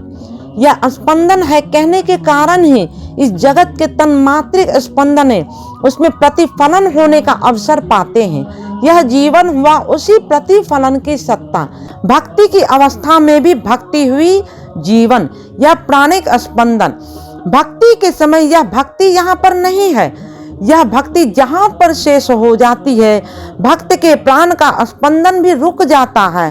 इसीलिए भक्त भक्ति को छोड़कर बचने के बारे में सोच नहीं सकता है। भक्ति ही भक्त का जीवन है, प्राणी का अभिव्यक्ति है। इसीलिए मैं कह रहा था, कर्म और ज्ञान के साथ एक मूलगत पार्थक्य है। तराजू के पल्ले में एक तरफ ज्ञान कर्म, अन्य तरफ भक्ति है, तो भक्ति की ओर ही पल्ला भारी होगा। इस जगत में ज्ञानी व्यष्टि, बुद्धिमान और चतुर लोग भक्ति मार्ग को ही श्रेयस्कर मानकर ग्रहण किया करते हैं, और भक्तों के मत से ज्ञान और कर्म मार्ग हुआ निर्बोध का मार्ग। श्री श्री आनंद मूर्ति जी, 12 अक्टूबर 1989 ईस्वी, कलिकाता। स्वधर्मे निधनं श्रेयः, गीता में कहा गया है, स्वधर्मे निधनं श्रेयः परधर्म भयावह। यदि स्वधर्म गुण विवर्जित है और यदि परधर्म आनंददायक है, सुखदायक भी है, तब भी स्वधर्म में मृत्यु श्रेय है। परधर्म अत्यंत भयंकर है। गीता में कहा हुआ है, स्वधर्म क्या है? स्वधर्म माने क्या? वैष्णव धर्म, शाक्त धर्म, हिंदू धर्म? ऐसा नहीं। स्वधर्म माने होता है मनुष्य धर्म। पेड़ पौधे उनका एक प्रकार का धर्म है, वे एक विशेष नियम मानकर चलते हैं। जितने जीवित प्राणी हैं उनका भी एक साधारण धर्म है। उन्हें छोड़ पेड़ पौधे वृक्षादि के एक विशेष धर्म है, उनका स्वधर्म है। पशु पक्षी के विशेष धर्म है, वही उनके स्वधर्म है। और मनुष्य का भी एक विशेष धर्म है, उनका वह स्वधर्म है। मनुष्य का विशेष धर्म है क्या? मानव धर्म, भागवत धर्म, जिसका मूल स्तंभ है विस्तार, रस, सेवा, तद स्थिति। विस्तारित होना, फैल जाना और अखंड रस और सेवा के माध्यम से आनंद पाना, और तद स्थिति का चरम लक्ष्य हुआ परम पुरुष में अस्थायी स्थिति का लाभ करना। यही हुआ मनुष्य धर्म। मनुष्य की सुविधा के लिए स्वधर्म हुआ, यही हुआ मनुष्य धर्म, यही हुआ भागवत धर्म। कहा जाता है, भागवत धर्म के अनुशीलन में यदि कष्ट भी हुआ और परधर्म के अनुशीलन में यदि आराम भी मिल गया, तो भी मनुष्य के लिए स्वधर्म अर्थात मानव धर्म में मनुष्य को दृढ़ होकर, मजबूत होकर रहना पड़ेगा। परधर्म अर्थात मनुष्य को पशु पक्षी के धर्म में, पेड़ पौधे के धर्म में उतर जाना नहीं चलेगा। किसी भी अवस्था में पशु के धर्म को प्रश्रय देना नहीं चलेगा। सब समय ही, सभी परिस्थितियों में ही मानव धर्म की ध्वजा को ऊपर की ओर उठाए रखना होगा। यही बात श्री कृष्ण ने कही है, स्वधर्मे निधनं श्रेयः परधर्म भयावह। मानव का धर्म, मानविकता की रक्षा के लिए यदि उसे मरना भी पड़े तो वह भी अच्छा है। फिर भी पशुत्व के स्तर पर नीचे उतर जाना किसी भी अवस्था में नहीं चलेगा। श्री श्री आनंद मूर्ति जी, 13 अक्टूबर 1980 ईस्वी, कलिकाता। जन सेवा ही उत्कृष्ट जीवनादर्श है। इस विश्व ब्रह्मांड में सृष्ट सभी वस्तुएं ही गतिशील हैं। कोई स्थिर होकर बैठा नहीं है। सभी को चलते रहना होगा। चलना ही बाध्यता मूलक है। चलमानता ही धर्म है। अन्यान्य जीव जंतुओं ने मन पाया है सुख भोग के लिए। सुख भोग के अतिरिक्त उनके जीवन में वही हुआ संघर्ष का उत्स, और इसी संघर्ष के कारण से उनकी कुछ हद तक उन्नति भी होती है।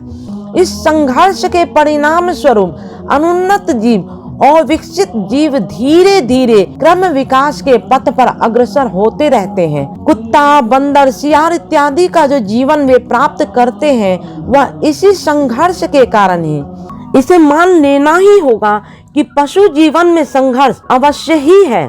जैसे मान लो एक वन्य जंतु है, अब इस जंतु को आहार के अन्वेषण में सदा ही एक स्थान से अन्य स्थान तक घूमना फिरना पड़ता है। जैसे मान लो जंगल में बाघ है, सुअर या हरिन है, खाद्य की खोज में इधर उधर घूमना ही पड़ेगा और उसी के साथ सोचना पड़ेगा, चिंतन करना होगा कि किधर जाने पर कैसे वह अपना आहार पा सकता है। इस तरह की चिंता या दुश्चिंता और पांच भौतिक और मानसिक संघर्ष के फलस्वरूप उसकी भौतिक उन्नति भी तो कुछ कुछ होती जाती है। इसी कुछ कुछ उन्नति के लिए मृत्यु के पश्चात ये सभी जंतु अपेक्षाकृत उन्नत जीव के शरीर को पाते रहते हैं। जैसे तुम लोग देखोगे कि कुत्ते में भी श्रेणी विभाग है। इनमें कुछ एक को अच्छी बुद्धि है और कुछ एक को बहुत कम ही बुद्धि है। मनुष्य के विषय में भी एक ही बात होती है।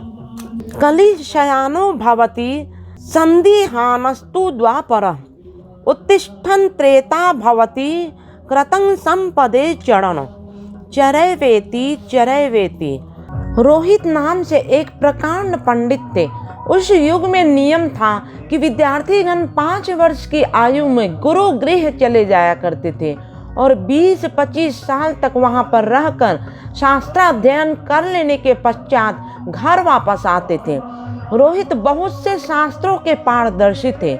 तुम लोग जानते हो कि हम लोग बहुत बार लोगों को पांडे या पंडित कहकर पुकारते हैं, किंतु वे सभी पंडित नहीं हैं। प्राचीन संस्कृत में अर्थात प्राचीन वैदिक भाषा में पंड एक क्रिया थी। उस पंड धातु से पंडा शब्द निकला है। अहम ब्रह्मास्मीति बुद्धि तामितः प्राप्तः पंडितः। पंडा माने आत्मज्ञान, मैं ब्रह्म हूँ, इसका जिसे ज्ञान हो गया।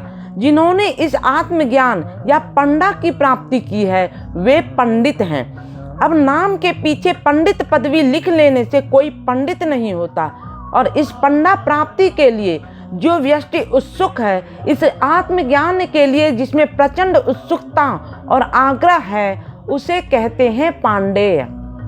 तुम लोग इधर बहुत से पांडे जी को देखोगे, लाठी हाथ में लिए खड़े हैं, किंतु वास्तव में वे पांडे नहीं हैं। नाम के अंत में पांडे पदवी है, यहीं तक। इसी से आत्मज्ञान लाभ करने की इच्छा जिसकी है, जो साधक हैं, उसे ही पांडे कहेंगे। पांडा शब्द के आगे स्निक प्रत्यय करके पांडेय शब्द संपन्न होता है। वास्तव में मनुष्य को चलना होगा अग्रगति के पथ पर, प्रगति के पथ पर। रोहित जैसा अकर्मण्य पंडित बनकर बैठे रहने से नहीं चलेगा। लिखना पढ़ना सीख कर प्रकांड पंडित होकर रोहित घर वापस आया। उसने कहना शुरू कर दिया, यह जो पृथ्वी है यह तो अनित्य है। सर्वदा परिवर्तनशील पृथ्वी पर काम करके क्या लाभ है? वैश्विक प्रचेष्टा की आवश्यकता ही क्या है? इसी से मैं अनर्थक काम काज नहीं करना चाहता। किंतु उसी रोहित ने एक बार भी नहीं कहा कि मैं खाऊंगा नहीं। रोहित के पिता परिश्रम करके अन्न उपार्जन करते और रोहित पंडित है इसलिए भोजन करते। खाते ठीक ही, किंतु काम नहीं करते। सही बात कहने में क्या है कि वह बहुत बड़े मूर्ख थे, क्योंकि भोजन करना भी तो एक काम है, एक क्रिया है। श्वास प्रश्वास की क्रिया भी तो एक क्रिया है। कार्य करूंगा नहीं कहने से श्वास प्रश्वास की क्रिया तो बंद नहीं हो जाती है। इसीलिए रोहित के पिता उसे समझा रहे हैं, देखो रोहित, इस पृथ्वी पर मनुष्य को परिश्रम करना ही होगा, कर्मशील होना ही होगा। आध्यात्मिक साधना वह भी एक प्रकार का परिश्रम है। परिश्रम को छोड़कर कुछ भी होने वाला नहीं है। हम ऐसे ही कायिक श्रम किया ही करते हैं।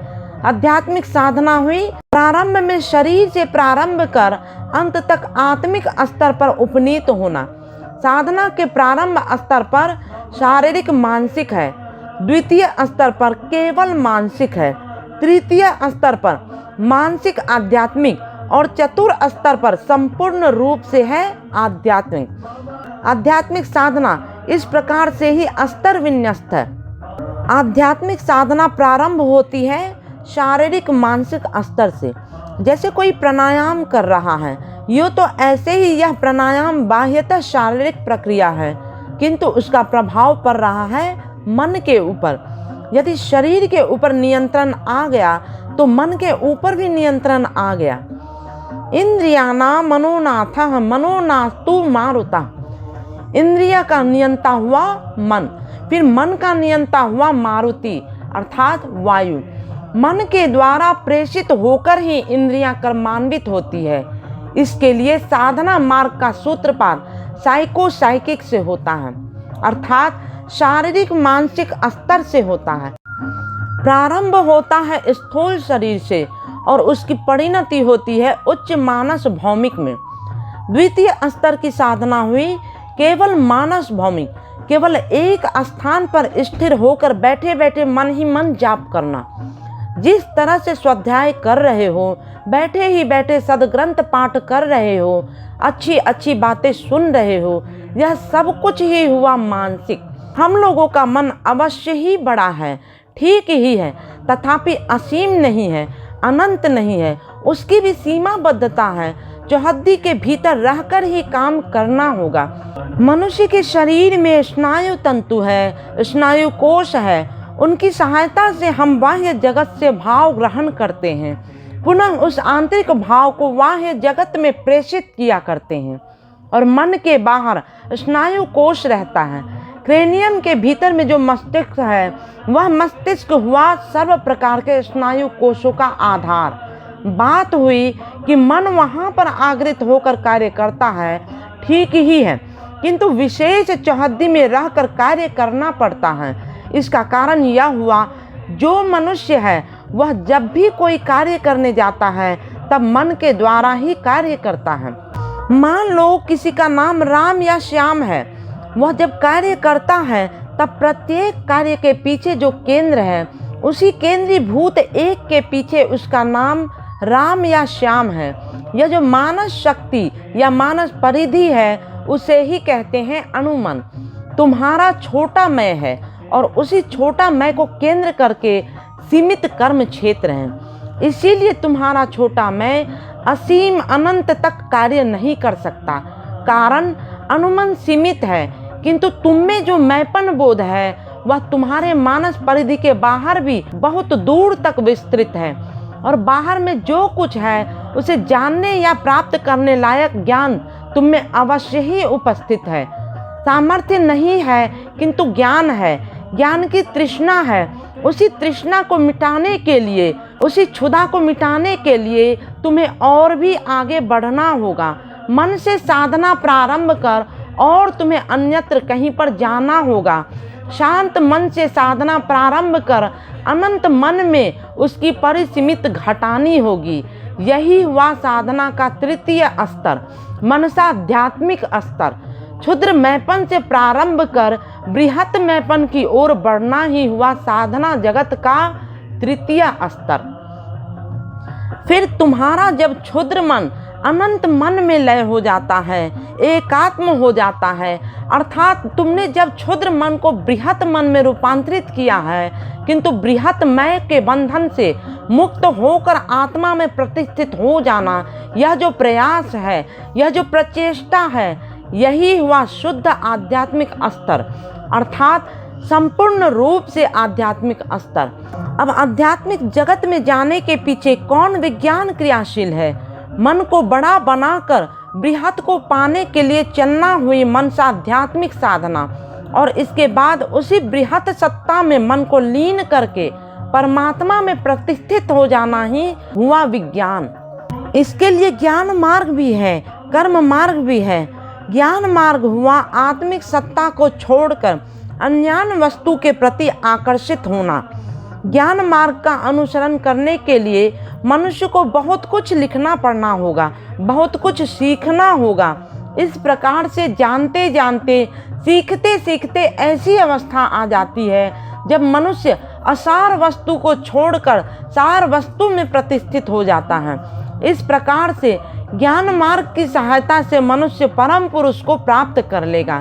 फिर ऐसा भी तो हो सकता है कि जानते जानते ज्ञान का बोझ बहुत बड़ा हो जाएगा और मस्तिष्क के भीतर ज्ञान का जमघट लग जाएगा। तब ज्ञानाधिक्य के कारण मनुष्य का अहंकार भी बढ़ जाता है। मैं इतना जानता हूँ, मैं उतना जानता हूँ कहते रहने पर मनुष्य का पतन भी हो जाता है। पहाड़ के ऊपर चढ़ते चढ़ते हठात गिर पड़ा, ऐसा भी तो हो सकता है।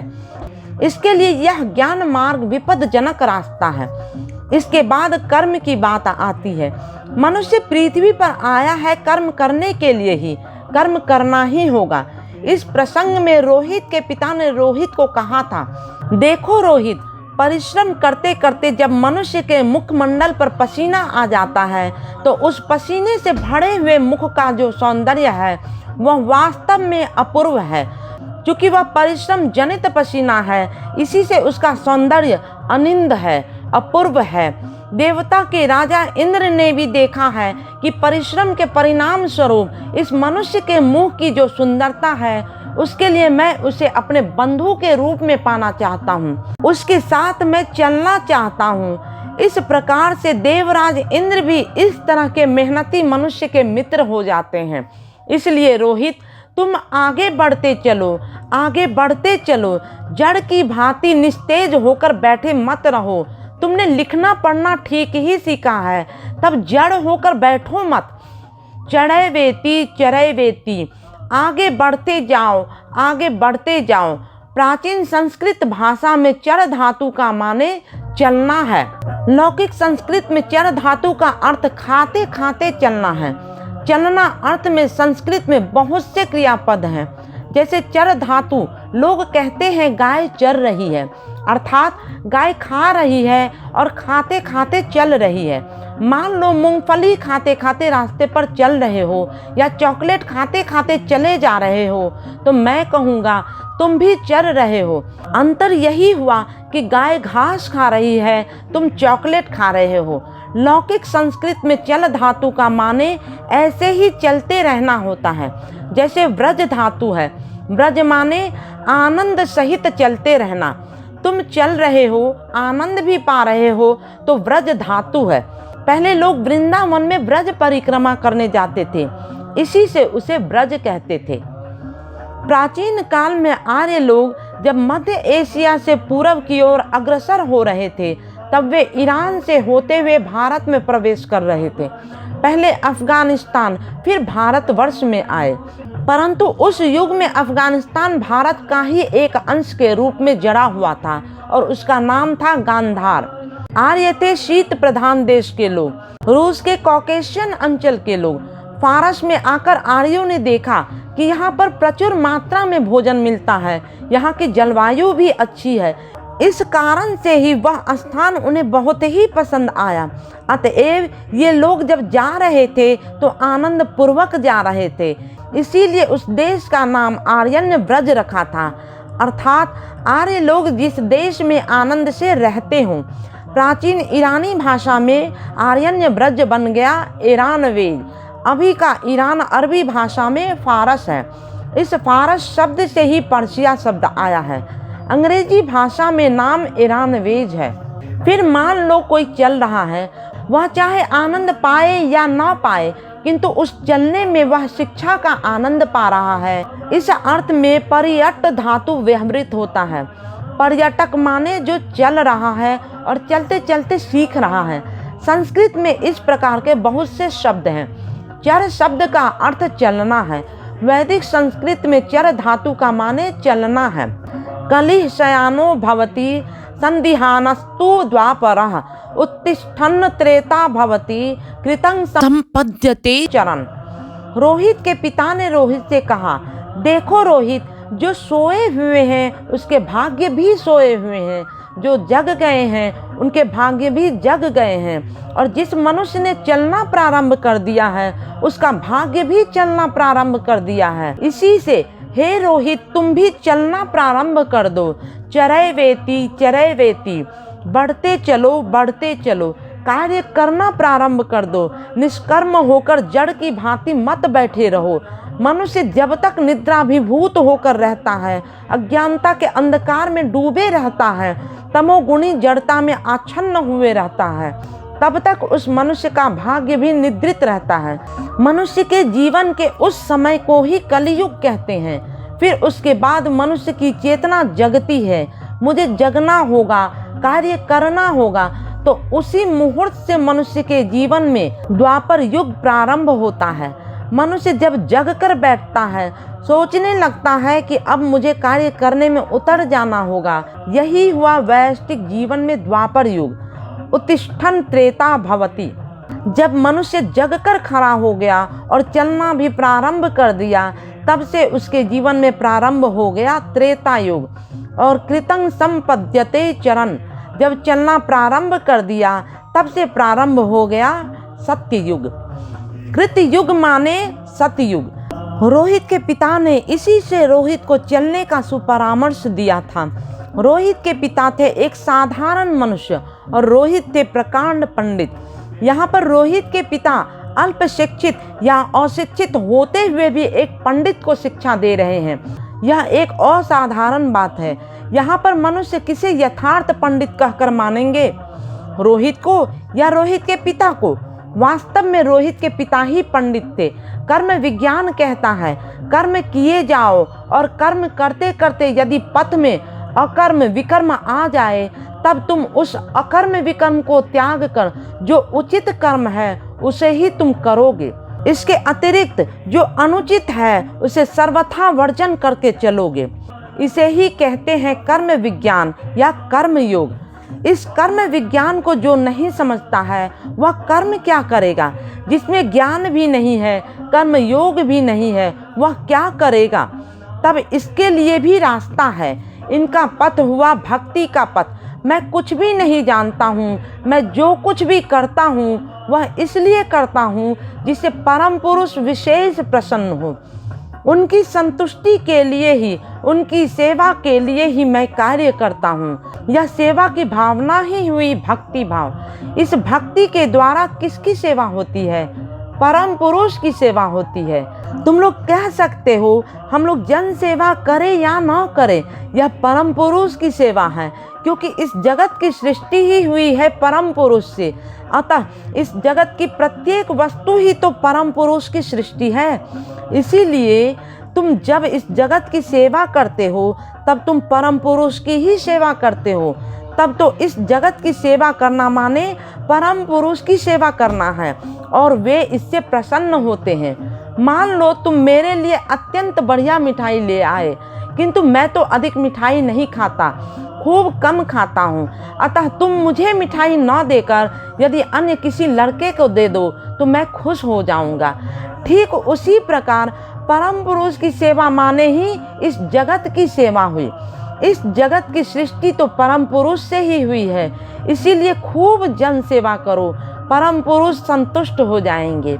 अतः जो सच्चा भक्त है, जो यथार्थ भक्तिवादी है, वह खूब जन सेवा करेगा और उसके साथ ही वह जो करेगा, गाएगा, नाचेगा, भजन कीर्तन करेगा, वह सर्वदा ही समझेगा कि परम पुरुष मानो सब कुछ में ही निवास कर रहे हैं, सब कुछ देख रहे हैं। इसीलिए परम पुरुष भी चाहते हैं कि वे भी भक्तों में ही निवास करें, उनकी ही बातें सुने, उनके सुख दुख की कहानी सुने, उनके नाच देखें, गाना बजाना सुने।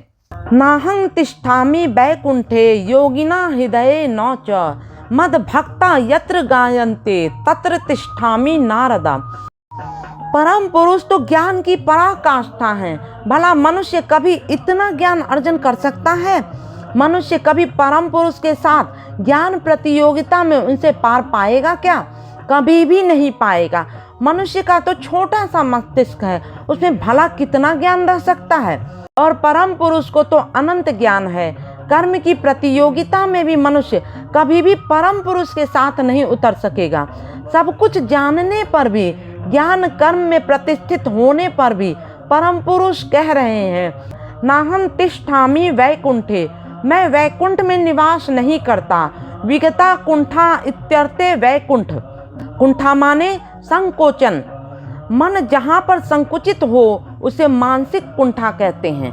मान लो कोई अशिक्षित मनुष्य किसी बड़े विद्वान के यहाँ गया, उससे उस अशिक्षित के मन में एक हीन मान्यता जग जाती है। धनवान के पास कोई गरीब पहुँच जाने पर उसके मन में भी एक मानसिक संकोचन आ जाएगा। और जहाँ पर कुंठा नहीं है, मन वहाँ संपूर्ण रूप से मुक्त है, उसे मैं कहूँगा वैकुंठ। अर्थात जहाँ पर हीन मान्यता भी नहीं है, महामान्यता भी नहीं है। परम पुरुष के पास आने पर मन में हीन मान्यता भी नहीं रहती है, महामान्यता भी नहीं रहती है, क्योंकि परम पुरुष तो उनके अपने हैं। मान लो किसी के पिताजी बड़े पंडित हैं और पुत्र अल्प शिक्षित है, तथापि जब वह अपने पिता के पास जाएगा तब उसमें हीन मान्यता कार्य नहीं करेगी, क्योंकि वे मेरे पिता हैं, मेरे अपने हैं। परम पुरुष को पा जाने पर हीन मन्यता तो जगेगी ही नहीं, कारण वे तो अपने हैं और अपनों से तो स्नेह का, प्रेम का संपर्क है। फिर वहाँ पर कुंठा नहीं रहती, किसी प्रकार की महामान्यता, हीन मान्यता नहीं रहती है। परम पुरुष को जहाँ पाते हो वहाँ कुंठा नहीं रहती है, इसीलिए उसे वैकुंठ कहते हैं। वैकुंठ माने सप्तम आसमान नहीं, वह तुम्हारे मन में ही है। किंतु परम पुरुष ने कहा, मैं वैकुंठ में नहीं रहता हूँ, साधारण लोगों से भी मैं बहुत दूर हूँ, यह बात भी ठीक नहीं है। फिर मैं योगियों के हृदय में भी नहीं रहता हूँ, परम पुरुष योगियों के हृदय में भी नहीं है। यह बात सुनने में भी अद्भुत लगती है। मन में भी जो मानस वृत्ति रहती है, उसकी अभिव्यक्ति के लिए मन टिका रहता है। मनुष्य सुख पाने पर हंसता है, दुख पाने पर रो देता है। ये सभी मन की स्वाभाविक वृत्तियां हैं। योगी लोग स्वभावतः विशेष प्रयास के द्वारा वृत्ति के ऊपर नियंत्रण कर लेते हैं, वृत्ति निरुद्ध कर लेते हैं। जहाँ पर वृत्ति संपूर्ण निरुद्ध हो गई, वहाँ पर तो किसी प्रकार की अभिव्यक्ति नहीं है। जैसे वृत्ति निरुद्ध हो गई, मनुष्य सुख पाकर हंसेगा नहीं, दुख पाकर रोएगा भी नहीं। किंतु मनुष्य की तो स्वाभाविक बात हुई दुख में गला फाड़ कर क्रंदन करना तथा सुख में हंसना। कन्याएं जब पित्रालय से ससुराल में आती है तो माँ के मन में बहुत दुख होता है। इसी से माँ बेटी परस्पर को जकड़कर बहुत देर तक रोती रहती है। मनुष्य के लिए यही स्वाभाविक धर्म है। योगियों के लिए तो इन सब का झमेला नहीं है, कारण कि उनका हृदय तो रुद्ध है। हजारों हजार लोगों के मर जाने पर भी वे अपने नेत्रों से अश्रु गिराकर नहीं रोते हैं। फिर आनंददायक कहीं कुछ होने पर भी वे दिल खोलकर हंसते भी नहीं हैं। ऐसे निरुद्ध मन में यदि भगवान आ भी जाए तो उनका अभिप्रकाश तो होगा नहीं, वे तो वहाँ पर निस्तब्ध रह जाएंगे। भगवान चाहते हैं कि मनुष्य हंसे, रोए, नाचे, गाए, स्वयं खाए, अन्य को भी खिलाए। इसीलिए योगी का हृदय उनके हित में प्रिय अधिष्ठान स्थल नहीं है। इसी से परम पुरुष ने कहा है, मैं योगियों के हृदय में नहीं रहता, कारण उनका हृदय तो पाषाण प्रतिम है, वह तो मरुभूमि है। समतल भूमि की सरसता और श्यामलिमा तो उसमें नहीं है। इसी से कह रहे हैं, मद भक्ता यत्र गायन्ते तत्र तिष्ठामि नारदा। मेरे भक्त जहाँ पर हंस रहे हैं, रो रहे हैं, गा रहे हैं, नाच रहे हैं, हमारे साथ मेरा नाम लेकर मतवाले हो रहे हैं, मैं वहाँ पर रहना पसंद करता हूँ। इसी से यह हुआ भक्ति का पथ। इसीलिए कहता हूँ, तुम लोग बड़े बड़े ज्ञानी होकर रहो, मुझे इसमें कुछ कहना नहीं है। यदि बहुत बड़े कर्मवीर हो, इसके लिए भी मुझे कुछ कहना नहीं है। यदि तुम लोग बड़े बड़े भक्त हो, तब तुम लोग बहुत आनंद पाओगे।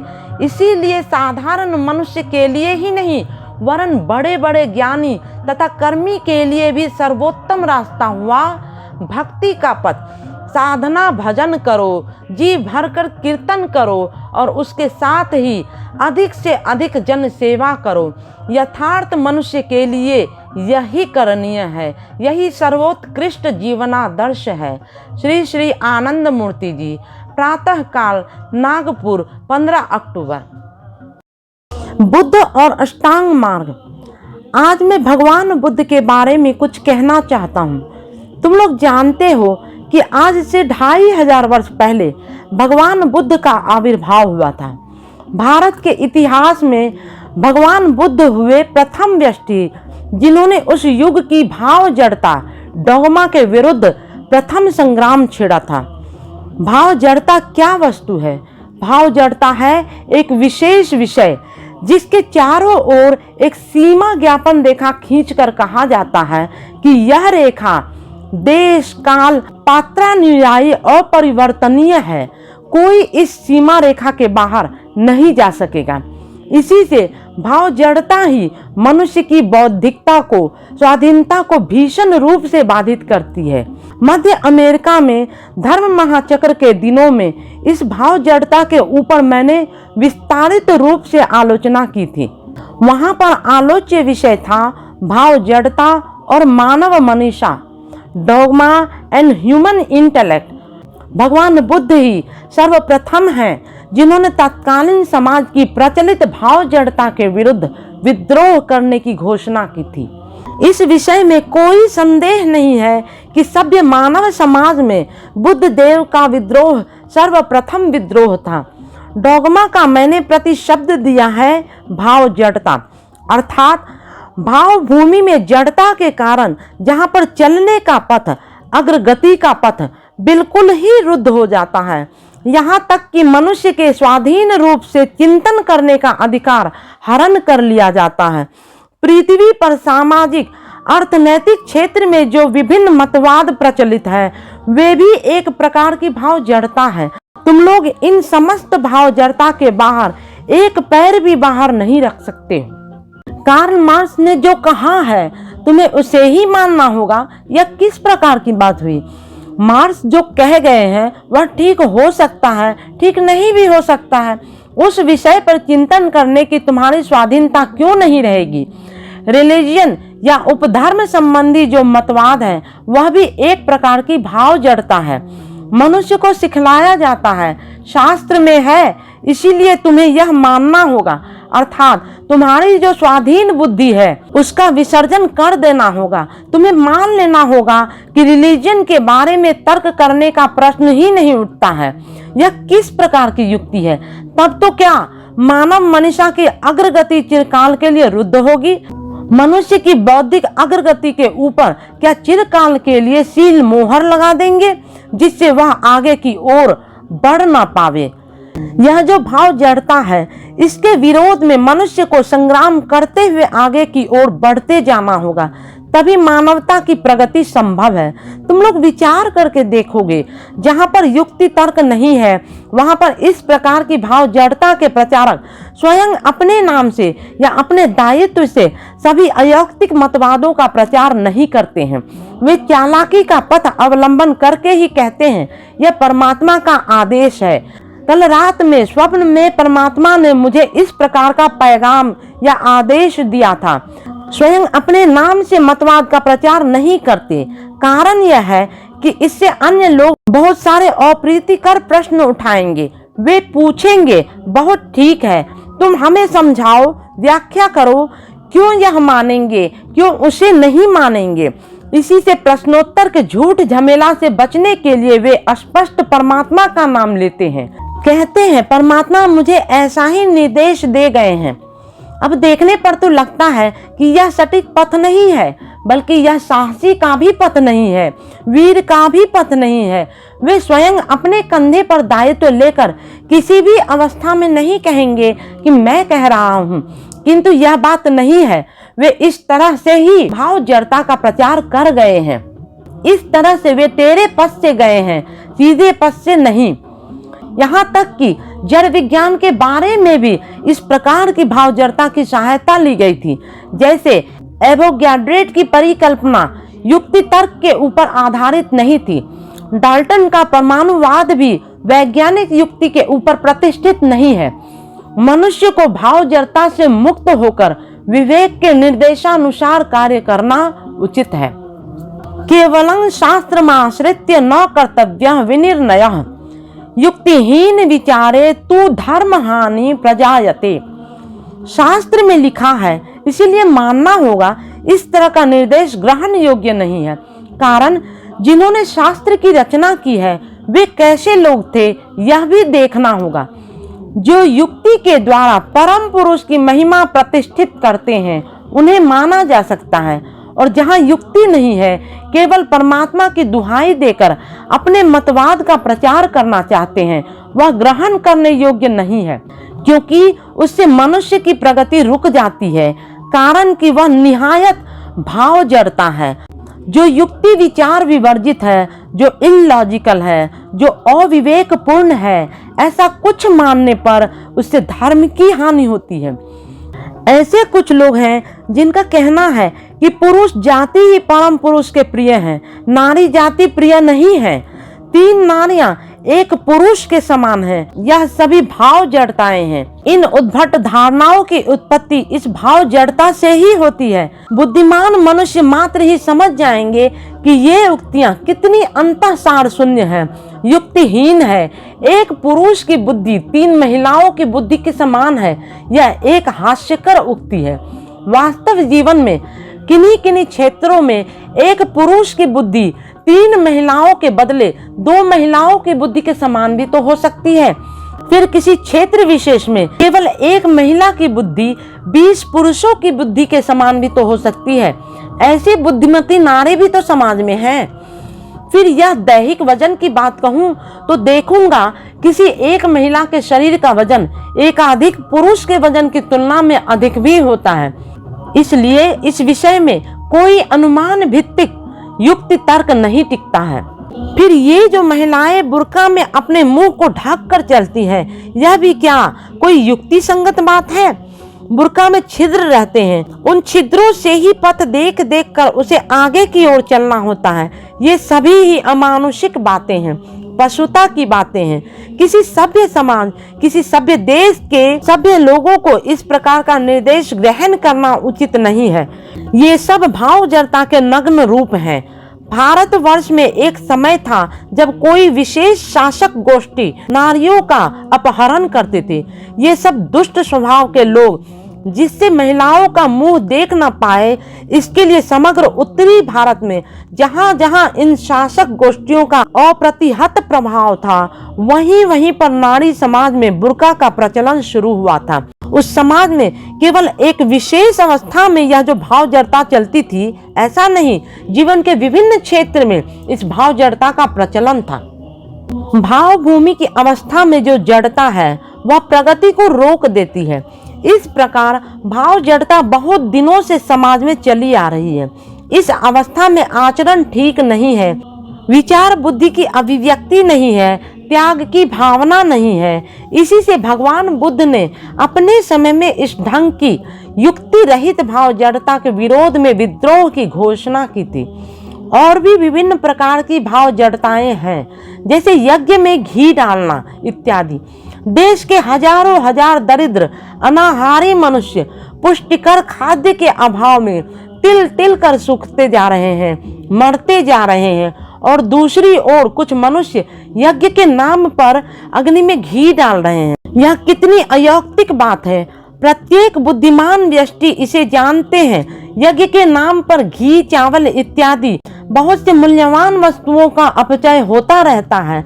यदि किसी के पास अधिक घी, चावल बचा रहे तो उसे दरिद्र नारायण में वितरण करना ही अधिक धर्म सम्मत है, मानवता सम्मत है। यदि कोई अति कृपण हो तो वह स्वयं ही भक्षण कर ले, किंतु कृपण लोग ऐसा नहीं करेंगे, बल्कि उससे वे यज्ञ करेंगे। यज्ञ करते समय जितना सड़ा हुआ घी रहता है उसी से यज्ञ करेंगे। ये सभी ढोंग मात्र है। इन सभी प्रचलित भाव जड़ता के विरोध में जो संघर्ष करेंगे उनमें अवश्य ही यथेष्ट साहस रहने की आवश्यकता है। भगवान बुद्ध में इस प्रकार का साहस अवश्य ही था। युक्ति तर्क द्वारा विचार करने पर तुम लोग देखोगे कि यदि किसी एक नदी को पवित्र कहकर माने और अन्य को नहीं माने तो यह क्या युक्तिपूर्ण होगा? म्युनिसिपैलिटी के अंतर्गत जितना कूड़ा करकट जमा रहता है सभी ही गंगा जल में जाकर मिल जाता है, तब गंगा का जल भला पवित्र रहता है? इस बात को किसी ने साहस पूर्वक कह दिया तो बहुत से लोग उसकी विरोधिता करने लगेंगे। इसी से साहस न रहने पर कोई इस तरह की भाव जड़ता के विरोध में लड़ नहीं सकता है। हो सकता है कि तुम मन ही मन उसे अयौक्तिक बोलकर नहीं मान लोगे, किंतु मुंह खोलकर बोल नहीं सकोगे। भगवान बुद्ध को इस प्रकार का साहस था। इसी से उन्होंने अपने समकालीन भाव जड़ता के विरोध में विद्रोह करने की घोषणा की थी। मनुष्य ने स्वयं की स्वार्थ सिद्धि के लिए बहुत सी भाव जड़ता की रचना कर डाली थी। इन भाव जड़ता के फलस्वरूप गोष्ठी विशेष को विशेष सुविधा हो जाती है। उस गोष्ठी विशेष का जो विरोधिता करते हैं उन्हें बहुत सी असुविधाएं, अत्याचारों के सम्मुखीन होना पड़ता है। उसी तरह से ऊंची जाति, छोटी जाति, यह सब जातिगत भेदभाव एक प्रकार की भाव जड़ता ही है। इसके पीछे कोई युक्ति संगत कारण खोजने पर भी नहीं मिलता है। प्रत्येक मनुष्य जब परमात्मा की संतान है, एक ही पिता की संतान है, तब जाति पाति की बात उठती है कैसे? इसीलिए जो जाति पाति मानते हैं वे परम पिता को नहीं मानते हैं, वे परम पुरुष को नहीं मानते हैं। जो परम पुरुष को मानते हैं, जो परम पिता को मानते हैं, वे जाति पाति नहीं मानेंगे। यही हुई न्याय संगत बात। इस तरह की अयौक्तिक भाव जड़ता के पक्ष में कभी कभी कुछ श्लोक बनाकर सुनाए जाते हैं। कहते हैं, परम पुरुष के मुख से ब्राह्मण की, उनकी भुजा से क्षत्रिय की, उदर से वैश्य की और पैर से शूद्र की उत्पत्ति हुई थी। यह निसंदेह एक प्रक्षिप्त श्लोक है। इस प्रकार की अयौक्ति युक्ति को कोई युक्तिशील मनुष्य मान नहीं लेगा। यदि वास्तविक अर्थ लिया जाए तब कहना पड़ेगा कि परम पुरुष एक अनादि अनंत सत्ता है। फिर उनके मुख और पैर की बातें उठती है कैसे? फिर इस श्लोक को यदि रूपक के हिसाब से ग्रहण करते हैं, अर्थात बुद्धि के कारण स्वरूप मुख को, शक्ति के उच्च स्वरूप बहुभुजा को, व्यवहार कुशलता के कारण स्वरूप मध्य उदर को और दैहिक कर्म शक्ति के उच्च स्वरूप निम्नांग पैर को ग्रहण करते हैं, तब भी तो कहूंगा कि समाज में शूद्र की ही पूजा होना उचित है, क्योंकि शूद्र हुआ परम पुरुष का चरण स्वरूप। उससे बढ़कर और कौन सबसे पहले है? परम पुरुष को यदि पाना चाहते हो तो सर्वांग उनकी पाद वंदना करो। अतएव शूद्र का हाथ पकड़कर उनसे प्रेम करो, क्योंकि परम पुरुष के पांव से शूद्र की उत्पत्ति हुई है। यह सब भाव जड़ता है। इस भाव जड़ता के समर्थक जब बुद्ध के सामने टिके नहीं तब बोल उठे, नहीं, इस श्लोक का अर्थ इस तरह का नहीं है। परम पुरुष का मुख हुआ बौद्धिकता के प्रतीक। अब परम पुरुष के मुख से जन्मने का माने ही है अग्नि से उत्पत्ति। मुख हुआ शरीर का श्रेष्ठांग। यही कहकर ब्राह्मण की वर्ण श्रेष्ठता प्रमाणित करने की अपचेष्टा शुरू हुई। अग्नि से जीव की उत्पत्ति भला कैसे संभव है? तब तो जो श्रेष्ठ वस्तु होगी वह एक ज्वलंत सत्ता होगी। अभी तक तो मैंने ऐसा कोई बुद्धिजीवी व्यक्ति को नहीं देखा कि वह एक ज्वलंत सत्ता हो। हाँ, हो सकता है जब कोई बीड़ी सिगरेट पी रहा हो तब उसके मुख से आग निकल आती हो, बाकी समय में ऐसा घटते नहीं देखा जाता। यह सब पाखंड है, यह सब भाव जड़ता है। तुम लोग कभी इस प्रकार की भाव जड़ता को प्रश्रय नहीं दोगे, क्योंकि यह धर्म सम्मत नहीं है। मानव धर्म के साथ इसका किसी प्रकार का संबंध नहीं है। जाति पाति सभी पाखंड है।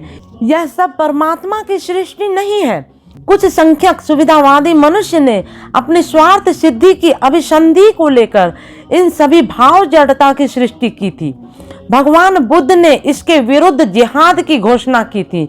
इसी से कहा गया है, जन्मना जायते शूद्र संस्कारात द्विज उच्यते, वेदा पाठात भवेत विप्र, ब्रह्म जानाति ब्राह्मण। जब जन्म होता है तब सभी शूद्र हैं। जब दीक्षा ग्रहण करते हैं तब वे द्विज होते हैं, और वेद का पाठ कर लेने पर या वेद का अध्ययन कर उसे अधिगत कर लेने पर उन्हें विप्र कहा जाता है या बुद्धिजीवी कहते हैं। और जब कोई परम पुरुष को जान लेते हैं तो वे हुए ब्राह्मण। इस रूप में ब्रह्म को जानने पर ही ब्राह्मण है। इस विचार से इस पृथ्वी पर कितने लोग ब्राह्मण हैं? इस ब्राह्मण के संबंध में बुद्ध ने कहा है, यशस पुरे च पच्छे च मंजे नत्ति किंचनम अकिंचनम अनादानं तमोहं रूमि ब्राह्मणम। यह हुई पाली भाषा या मागधी प्राकृत भाषा।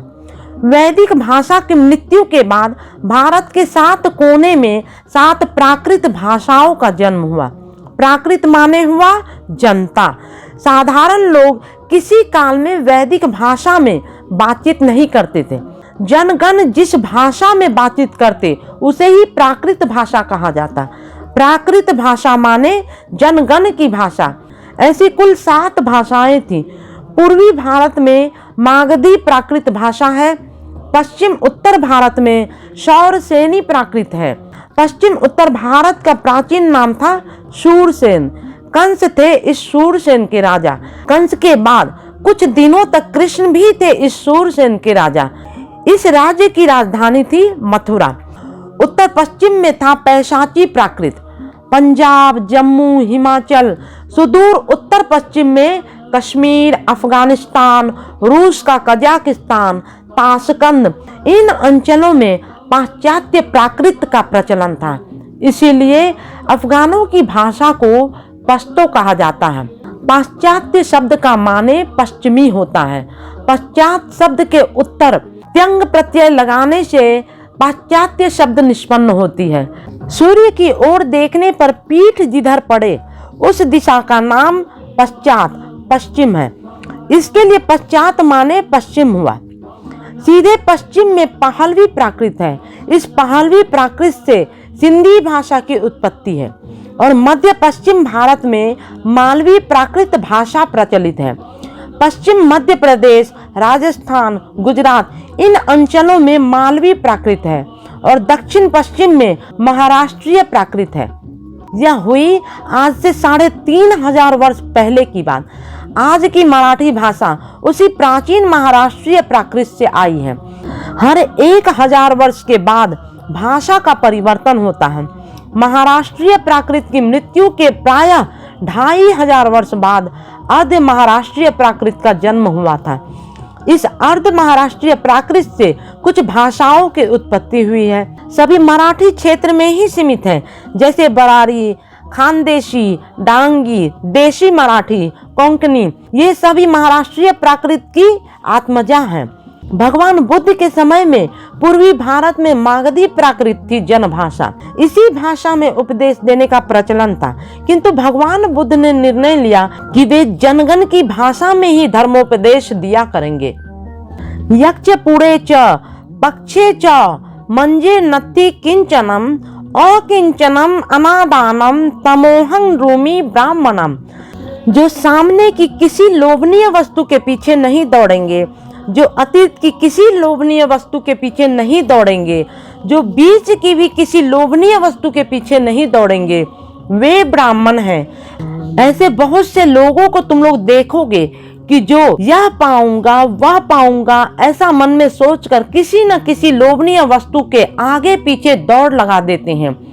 फिर ऐसे भी लोग हैं जो सानंद अतीत की स्मृति चारण करके कहते हैं, हम बचपन में खूब खाते पीते थे। फिर ऐसे भी कुछ लोग हैं जो यह करूंगा वह करूंगा, ऐसा होऊंगा वैसा होऊंगा, ऐसा सोचते हैं। जो ब्राह्मण होंगे वे इस प्रकार की बातों के सोचने से सर्वदा ही विरत रहेंगे। अकिंचनम अनादानम, वे किसी से कुछ पाने की अभिलाषा भी नहीं रखते। अनादानम माने वह किसी से कुछ पाने पर भी उसे नहीं लेते। किसी मनुष्य की विचार से यदि इस प्रकार की कसौटी हो, तब भी कितने ऐसे लोग हैं जो उत्तीर्ण होंगे। अवश्य ही अति अल्पसंख्यक लोग होंगे। यह हुआ अति उच्च स्तर का न्याय बोध। ठीक वैसे ही बुद्ध ने कहा था, मनुष्य की प्रगति होती है उसके व्यष्टिक आचरण के द्वारा, वंश गरिमा के द्वारा नहीं। उच्च वंश में जन्म लेने से मनुष्य बड़ा होगा ऐसी बात नहीं है। मनुष्य के जीवन में अष्टांग मार्ग अवश्य ही आचरणीय है। जो लोग जीवन में प्रगति के पथ पर आगे बढ़ना चाहते हैं, बढ़ते जाना चाहते हैं, उन्हें इस अष्टांग मार्ग को मानकर चलना ही होगा। सम्यक दर्शन, प्रॉपर फिलॉसफी, मनुष्य के जीवन में एक उपयुक्त आदर्श, एक समुचित दर्शन अवश्य ही रहना उचित है। जिस दर्शन के परिप्रेक्षित में मनुष्य सिद्धांत लेगा कि मैं इस ढंग से चलूंगा, इस ढंग से काम करूंगा, इस ढंग से चलना उचित नहीं है, इत्यादि इत्यादि। प्रत्येक मनुष्य के सामने ही एक सुदृढ़ लक्ष्य रहना चाहिए। अर्थहीन, आदर्शहीन काम करने से नहीं चलेगा। जैसे मान लो तुम एक दक्ष नाविक हो, नाव चला रहे हो, ठीक है, किंतु तुम नहीं जानते हो कि तुम्हें जाना कहाँ है। इस तरह से लक्ष्यहीन ढंग से नाव चलाते चलाते अंत में तुम क्लांत हो जाओगे और नौका डूबेगी और तुम्हारी मृत्यु हो जाएगी। इसी से कहता हूँ, प्रत्येक मनुष्य का एक लक्ष्य होगा। केवल भला आदमी बनना होगा इतना ही यथेष्ट नहीं है। कहाँ पर जाना होगा इसके बारे में भी एक सुस्पष्ट धारणा रहनी चाहिए। सम्यक संकल्प, फर्म डिटर्मिनेशन, मुझे यह कहकर करना ही होगा, यही हुआ सम्यक संकल्प। फलिष्यतीति विश्वासः सिद्धेर प्रथम लक्षणम, मैं अपने कार्य में सफल होऊंगा ही, यह जो दृढ़ आत्म प्रत्यय है यही है सफलता का प्रथम सोपान।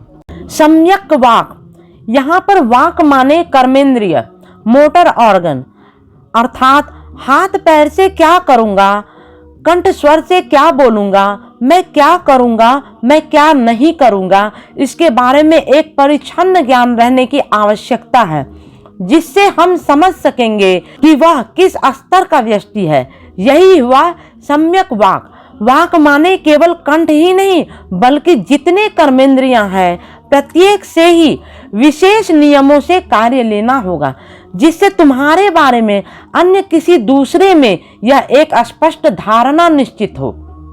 चखुना सवरो साधु, साधु सोतेन सवरो, घानेन सवरो साधु, साधु जिह्वाय सवरो, कायेन सवरो साधु, साधु वाचाय सवरो, मनसा सवरो साधु, साधु सब्बत सवरो, सब्बत सवरो भिक्खु सब दुख पमुच्यति।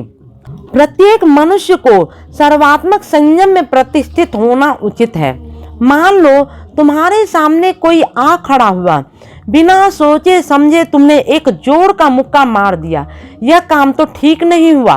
पहले ही तुम पता लगा लो कि उस व्यक्ति का कोई दोष है कि नहीं, उसके बाद सोचोगे कि किस उपाय से उस व्यक्ति को सुधारा जाए। यही है मानवता सम्मत उपाय। सम्यक आजीव, आजीव माने जीविका।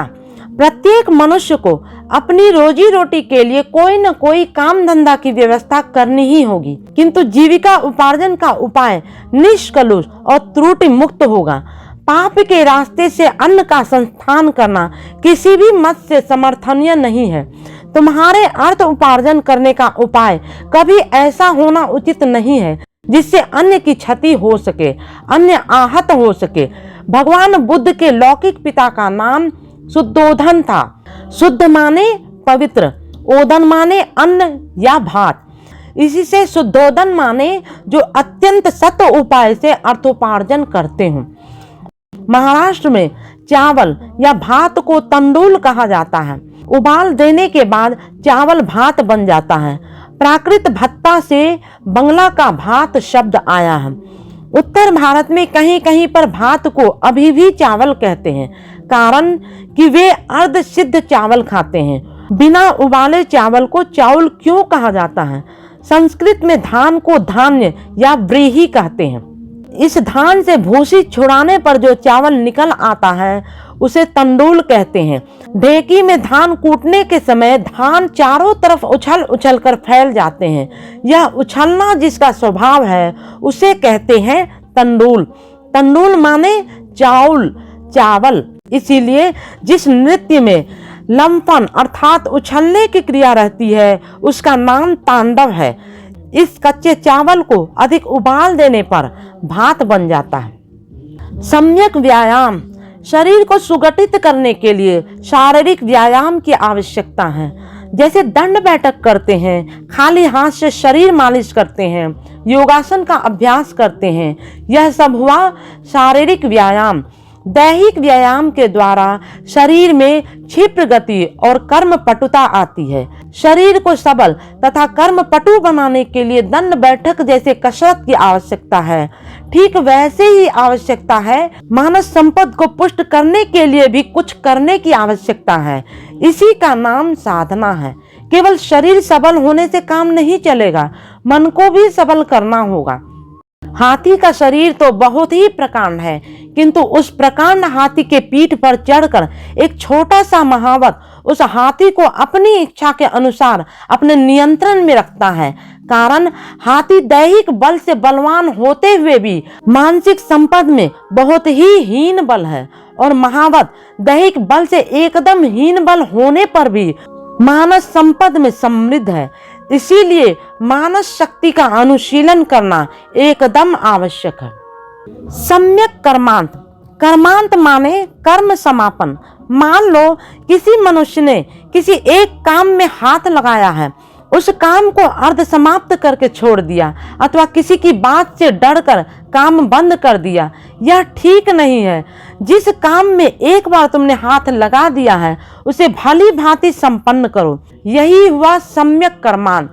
काम को असंपूर्ण रखकर छोड़ देना बिल्कुल ही अच्छी बात नहीं है। काम करने पर बाधा आएगी ही, लोग क्या कहेंगे इस डर से छोटे स्वभाव के लोग कर्म करना प्रारंभ ही नहीं करते हैं। निंदा के भय से, बाधा के भय से काम करने में आनाकानी करते हैं। द्वितीय स्तर के लोग काम करते हैं ठीक है, परंतु काम के रास्ते में सामान्यतम बाधा देखने पर ही वह काम छोड़कर भाग जाते हैं। और जो लोग समाज में उत्तम कहकर गण्य हैं, वे यथारीति काम शुरू करते हैं। काम में बाधा विघ्न दिखाई देने पर साहस के साथ उसका मुकाबला भी करते हैं और अंत तक प्रारब्ध कर्म संपूर्ण रूप से सुचारू रूप से संपन्न नहीं होने तक अपनी कर्म प्रचेष्टा चलाए जाते हैं। निंदन्तु नीति निपुणा यदि वा अस्तुवन्तु लक्ष्मी समाविशतु गृहं गच्छतु वा यथेष्टम। जो आदर्श निष्ठ मनुष्य हैं वे कहेंगे, नीति निपुण लोग यदि मेरी निंदा भी करें तो करें, मैं अपने लक्ष्य पर अविचल रहूंगा।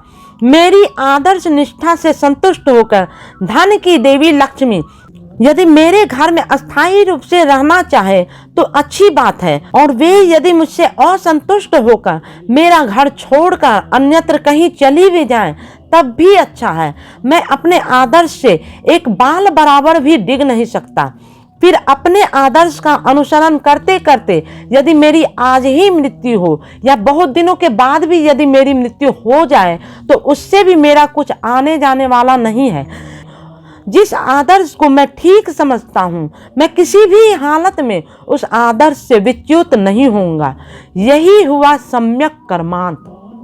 सम्यक स्मृति, स्मृति माने अनुभूत विषया संप्रमोश स्मृति। एक बार मन प्रक्षेप के परिणाम स्वरूप जो चित्र मन में प्रक्षेपित हुआ है, द्वितीय बार प्रयास के द्वारा उस चित्र को मानस पथ में पुनरुदित करने का नाम स्मृति है। और यदि पूर्व अनुभूति विषय को पुनराय मानस पट में जगा न सको तब तुम यही कहो कि पहले की घटना मुझे स्मरण नहीं हो रही है। यही हुई स्मृति की मनोवैज्ञानिक व्याख्या। तुम सभी लोग जानते हो कि प्रत्येक कर्म के प्रारंभ में गुरु मंत्र स्मरण करना उचित है। सम्यक समाधि, समाधि शब्द का अर्थ है मन का निरोध होना या मन की निरुद्धावस्था। मनुष्य जब किसी एक विशेष विषय में मन को एकाग्र कर लेता है और मन जब किसी एक शीर्ष बिंदु में स्थिर हो जाता है, वही अवस्था हुई मन की निरुद्धावस्था, a state of suspension of mind. उस अवस्था में मन कार्य करना बंद कर देता है, अर्थात मन उस विषय में समाधिष्ट हो गया है। आध्यात्मिक साधना के परिणाम में भी समाधि प्राप्ति होती है। फिर बड़े बड़े सेठों को धन के चिंतन में भी समाधि लाभ हो सकती है। रुपये का मूल्यमान ह्रास हो जाने पर या बैंक का दिवाला हो जाने पर सेठ जी की मृत्यु भी हो जा सकती है। इसीलिए मनुष्य की समाधि उपयुक्त वस्तु के ऊपर होना चाहिए। उचित वस्तु कहने पर क्या समझा जाता है? हाँ, परम पुरुष। यदि किसी को भावना लेनी उचित है, यदि किसी की सेवा करनी ही है तो परम पुरुष की सेवा करना उचित है, अर्थात मन की समस्त भावना को, मन की समस्त वृत्तियों को परम पुरुष की ओर चला देना होगा। यह जो अष्टांग मार्ग है वे सब आनंद मार्ग में भी समान रूप से स्वीकृत हैं। तुम लोग यह स्मरण रखकर तदनुयायी जीवन के कर्तव्य निर्धारण करके कर्म करते रहोगे। इसी में निहित है तुम लोगों का चरम और परम कल्याण। श्री श्री आनंद मूर्ति जी, रायपुर, 17 अक्टूबर 1989 ईस्वी। तंत्र प्रारंभ से ही वास्तववादी है। तुम लोग जानते हो कि आर्य भारतीय रीति के अनुसार यह साधारण रूप से आर्य रीति कहकर स्वीकृत है। एक विधिबद्ध उपाय से अंग संचालन की विशेष कुछ एक भंगिमाएं हैं। पैर के तलवे का एक अंश तार तथा दूसरा अंश धिन को प्रतिनिधित्व करता है। कौशिकी नृत्य में इसका थोड़ा बहुत प्रयोग है, किंतु तांडव नृत्य में धिन अंश से ता अंश का व्यवहार अधिक है। आज से प्रायः 7000 वर्ष पहले सदाशिव ने प्रथम तांडव नृत्य प्रचलित किया था और इस कौशिकी नृत्य का 1978 ईस्वी में 6 सितंबर को मैंने प्रथम उद्भावन किया। वास्तव में तांडव और कौशिकी जितना नृत्य नहीं है, उससे कहीं अधिक शरीर के हित में औषधि विशेष है। प्रायः 22 रोगों के हित में यह एक परीक्षित औषधि विशेष है। इसे मकर ध्वज भी कह सकते हैं। तांडव नृत्य हुआ एक सार्वदैहिक व्यायाम। मस्तिष्क और उसके स्नायु कोशों के हित में भी तांडव एक नियमानुकूल व्यायाम है। संस्कृत तंडु शब्द का अर्थ उछलना है। इसी से जिस नृत्य में लंफन क्रिया अधिक मात्रा में है, उसका नाम तांडव है। तुम लोग जानते हो, चावल का एक संस्कृत पर्यायवाची शब्द है तंडुल। कारण यह है कि ढेकी में उछल कूद कर चारों ओर छिटकता है। भगवान सदाशिव ने जनहितार्थ में तांडव का उद्भावन किया था, किंतु इसका अर्थ यह नहीं कि तांडव सभी के हित में सहज साध्य नहीं था। शिव की सहधर्मिणी पार्वती ने धर्म प्रचार में शिव को नाना रूप से सहयोगिता की थी। शिव ने तांडव नृत्य का प्रचलन किया था और पार्वती ने भी मार्मिक ललित नृत्य का प्रचलन किया था। कीर्तन करते समय तुम लोगों में से बहुत से लोग इस ललित नृत्य को किया करते हो। अब शिव के परिवर्तित तांडव और पार्वती के ललित नृत्य के बीच एक योग सूत्र ढूंढकर निकालने के लिए कतिपय छंद का आविष्कार किया गया था। इन सभी छंदों का साधारण नाम हुआ ताल। तांडव का ता और ललित का लौ, इन्हीं दो को मिलाकर हुआ ताल। शिव और पार्वती ने मिलकर इस अंधकार में प्रागैतिहासिक युग के लोगों के सर्वतोमुखी विकास के लिए बहुत कुछ किया था। उन दिनों के उस सुदूर अंधकार में अतीत में शिव ने बहुत कुछ का उद्भावन किया था, जैसे चिकित्सा विद्या, संगीत विद्या, उद्योग और विज्ञान में अन्यान्य बहुविध वस्तुएं। पार्वती बीच बीच में शिव से धर्म और योग के पथ में जनसाधारण को शिक्षित कर डालने के लिए कुछ प्रश्न करती। शिव सानंद पार्वती के प्रश्नों का यथायथ उत्तर देते। इन प्रश्न सूचक अंशों का नाम निगम और शिव प्रदत्त उत्तरों का नाम आगम है। इस आगम निगम को लेकर ही तंत्र शास्त्र है। शास्त्र किसे कहते हैं? जो मनुष्य को अनुशासन सिखाए, वही है शास्त्र। हे साधकों, यह करणीय अकरणीय के संबंध में जो मनुष्य को सम्यक रूप से अवहित करावे, वही है शास्त्र। शासनात् तारयेत यस्तु सह शास्त्र परिकीर्तिता। अनुशासन के विषय में सुस्पष्ट पथ निर्देशना देकर जो मनुष्य की मुक्ति के पथ को प्रशस्त करे, वही शास्त्र है। तन धातु का अर्थ है विस्तृत होना और त्रय धातु का अर्थ है मुक्ति देना। तन जोड़ त्रय जोड़ ड तंत्र। संस्कृत भाषा में तन धातु का अर्थ विस्तृत होना, अर्थात जो विज्ञान मनुष्य को मुक्ति के पथ का संधान देता है, वही है तंत्र। जैसे मंत्र मननात् तारयेत यस्तु सह मंत्रः परिकीर्तितः, अर्थात जिसके मन में बार बार जप करने पर मुक्ति लाभ हो, वही है मंत्र। तंत्र शब्द का दो अर्थ है, विस्तार और मुक्ति। तुम लोग जानते हो कि हमारे देश का नाम भारतवर्ष है। इस भारत शब्द में भी तन धातु है। भर माने खिलाना, जैसे भरण पोषण। इसी से जिस देश में भरण पोषण की प्रचुर सुविधा है और मनुष्य के मनसाध्यात्मिक व्याप्ति का प्रचुर सुयोग सुविधा है, उस देश का नाम है भारतवर्ष। तो माने जो सर्वात्मक विस्तृति में सहायता करे। तब भारत शब्द का अर्थ हुआ जो हमारे प्रचुर खाद्य शस्य की व्यवस्था करके भरण पोषण करे और मानसिक तथा आध्यात्मिक उत्कर्ष लाभ का एक परम सुअवसर ला दे। ठीक उसी तरह तंत्र माने हुआ जो मनुष्य के सर्वात्मक लाभ में सहायता पहुंचाकर जीव के मोक्ष पथ को प्रशस्त कर डाले। तंत्र शब्द की एक और व्याख्या है, तन एक मूल धातु है। मैंने कुछ देर पहले ही कहा है, जैसे तन जोर उन बराबर तनु।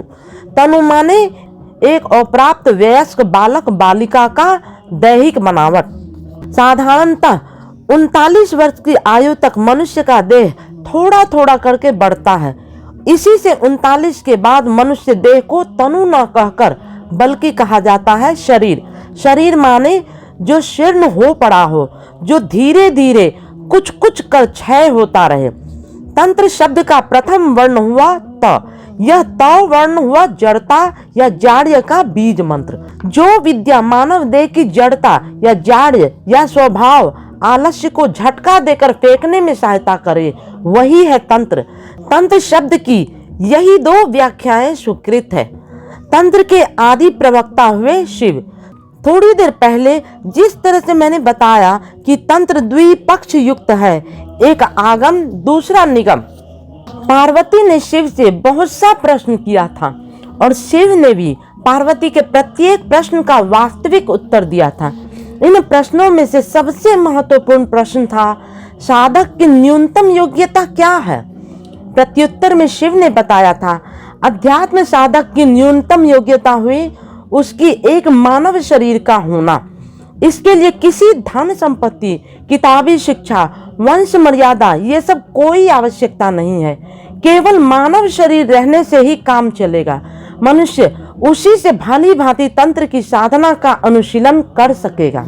शिव का एक और तात्पर्यपूर्ण उत्तर था समता भाव, अर्थात जो प्रकृत आध्यात्मिक साधक हैं वे कभी किसी प्रकार के कॉम्प्लेक्स को मन में स्थान नहीं देंगे, चाहे वह महामान्यता, हीन मान्यता, भीत मान्यता अथवा आशा भंग जनित निराश्रय बोध ही क्यों न हो। परम पुरुष जब मनुष्य के साथ है तब भय पाने की बात ही क्या है। जो स्वयं विराट पुरुष हैं, जो सर्वोच्च बौद्धिकता की पराकाष्ठा हैं, वही परम पुरुष जब सर्वदा ही तुम्हारे साथ रह रहे हैं तब कहीं कुछ भय से भयभीत होने का संगत कारण ही नहीं है। ये जीव के स्नेहमय पिता हैं, इसी से विश्व में किसी को भय पाने का कोई औचित्य नहीं है। अतएव जो आध्यात्मिक साधक हैं वे मन में किसी प्रकार की भय वृत्ति को स्थान नहीं देंगे। ठीक उसी प्रकार आलोक सामान्य व्यक्तित्व जब तुम्हारे पिता है और तुम उन विराट पुरुष की संतान हो, तब मन में हीन मान्यता को प्रश्रय क्यों दोगे। तुम किसी भी अवस्था में किसी से कम नहीं हो, तुम तो उनके हृदय में निवास कर रहे हो। इस तत्व को तुम भूल मत जाना। ठीक उसी प्रकार यह समग्र विश्व ही उस परम सृष्टा की सृष्टि है। अतएव तुमसे कोई हीन नहीं है और तुम किसी से हीन नहीं हो। और इसी से किसी भी युक्ति से मन में महामान्यता को प्रश्रय नहीं दे सकते हो। सभी ही तुम्हारे भाई बहन हैं, तुमसे कोई बड़ा भी नहीं है और तुमसे कोई छोटा भी नहीं है। जो जाति पाति को मानते हैं वे इस परम ऐतिह्य के मौल नीति के विरुद्धाचरण करते हैं, क्योंकि एक सृष्टा हुए सभी के पिता। अतः जातिगत वैषम्य का अवकाश कहाँ है। सभी ही भाई भाई हैं, सम मर्यादा संपन्न है। यही है शिवोक्त समता निधि, समता भाव। तुम किसी से हीन भी नहीं हो, किसी से श्रेष्ठ भी नहीं हो। इसीलिए तुम में पराजित सुलभ कोई मनोवृत्ति अवश्य ही नहीं रहेगी। सर्वशक्तिमान और सर्वज्ञ परम पुरुष जब तुम्हारे सहायक हैं, तब भला कौन तुम्हें पराजित करेगा। यदि इस सृष्टि का प्रलय भी हो, तब भी प्रलय काल में भी परम पुरुष तुम्हारे साथ ही रहेंगे।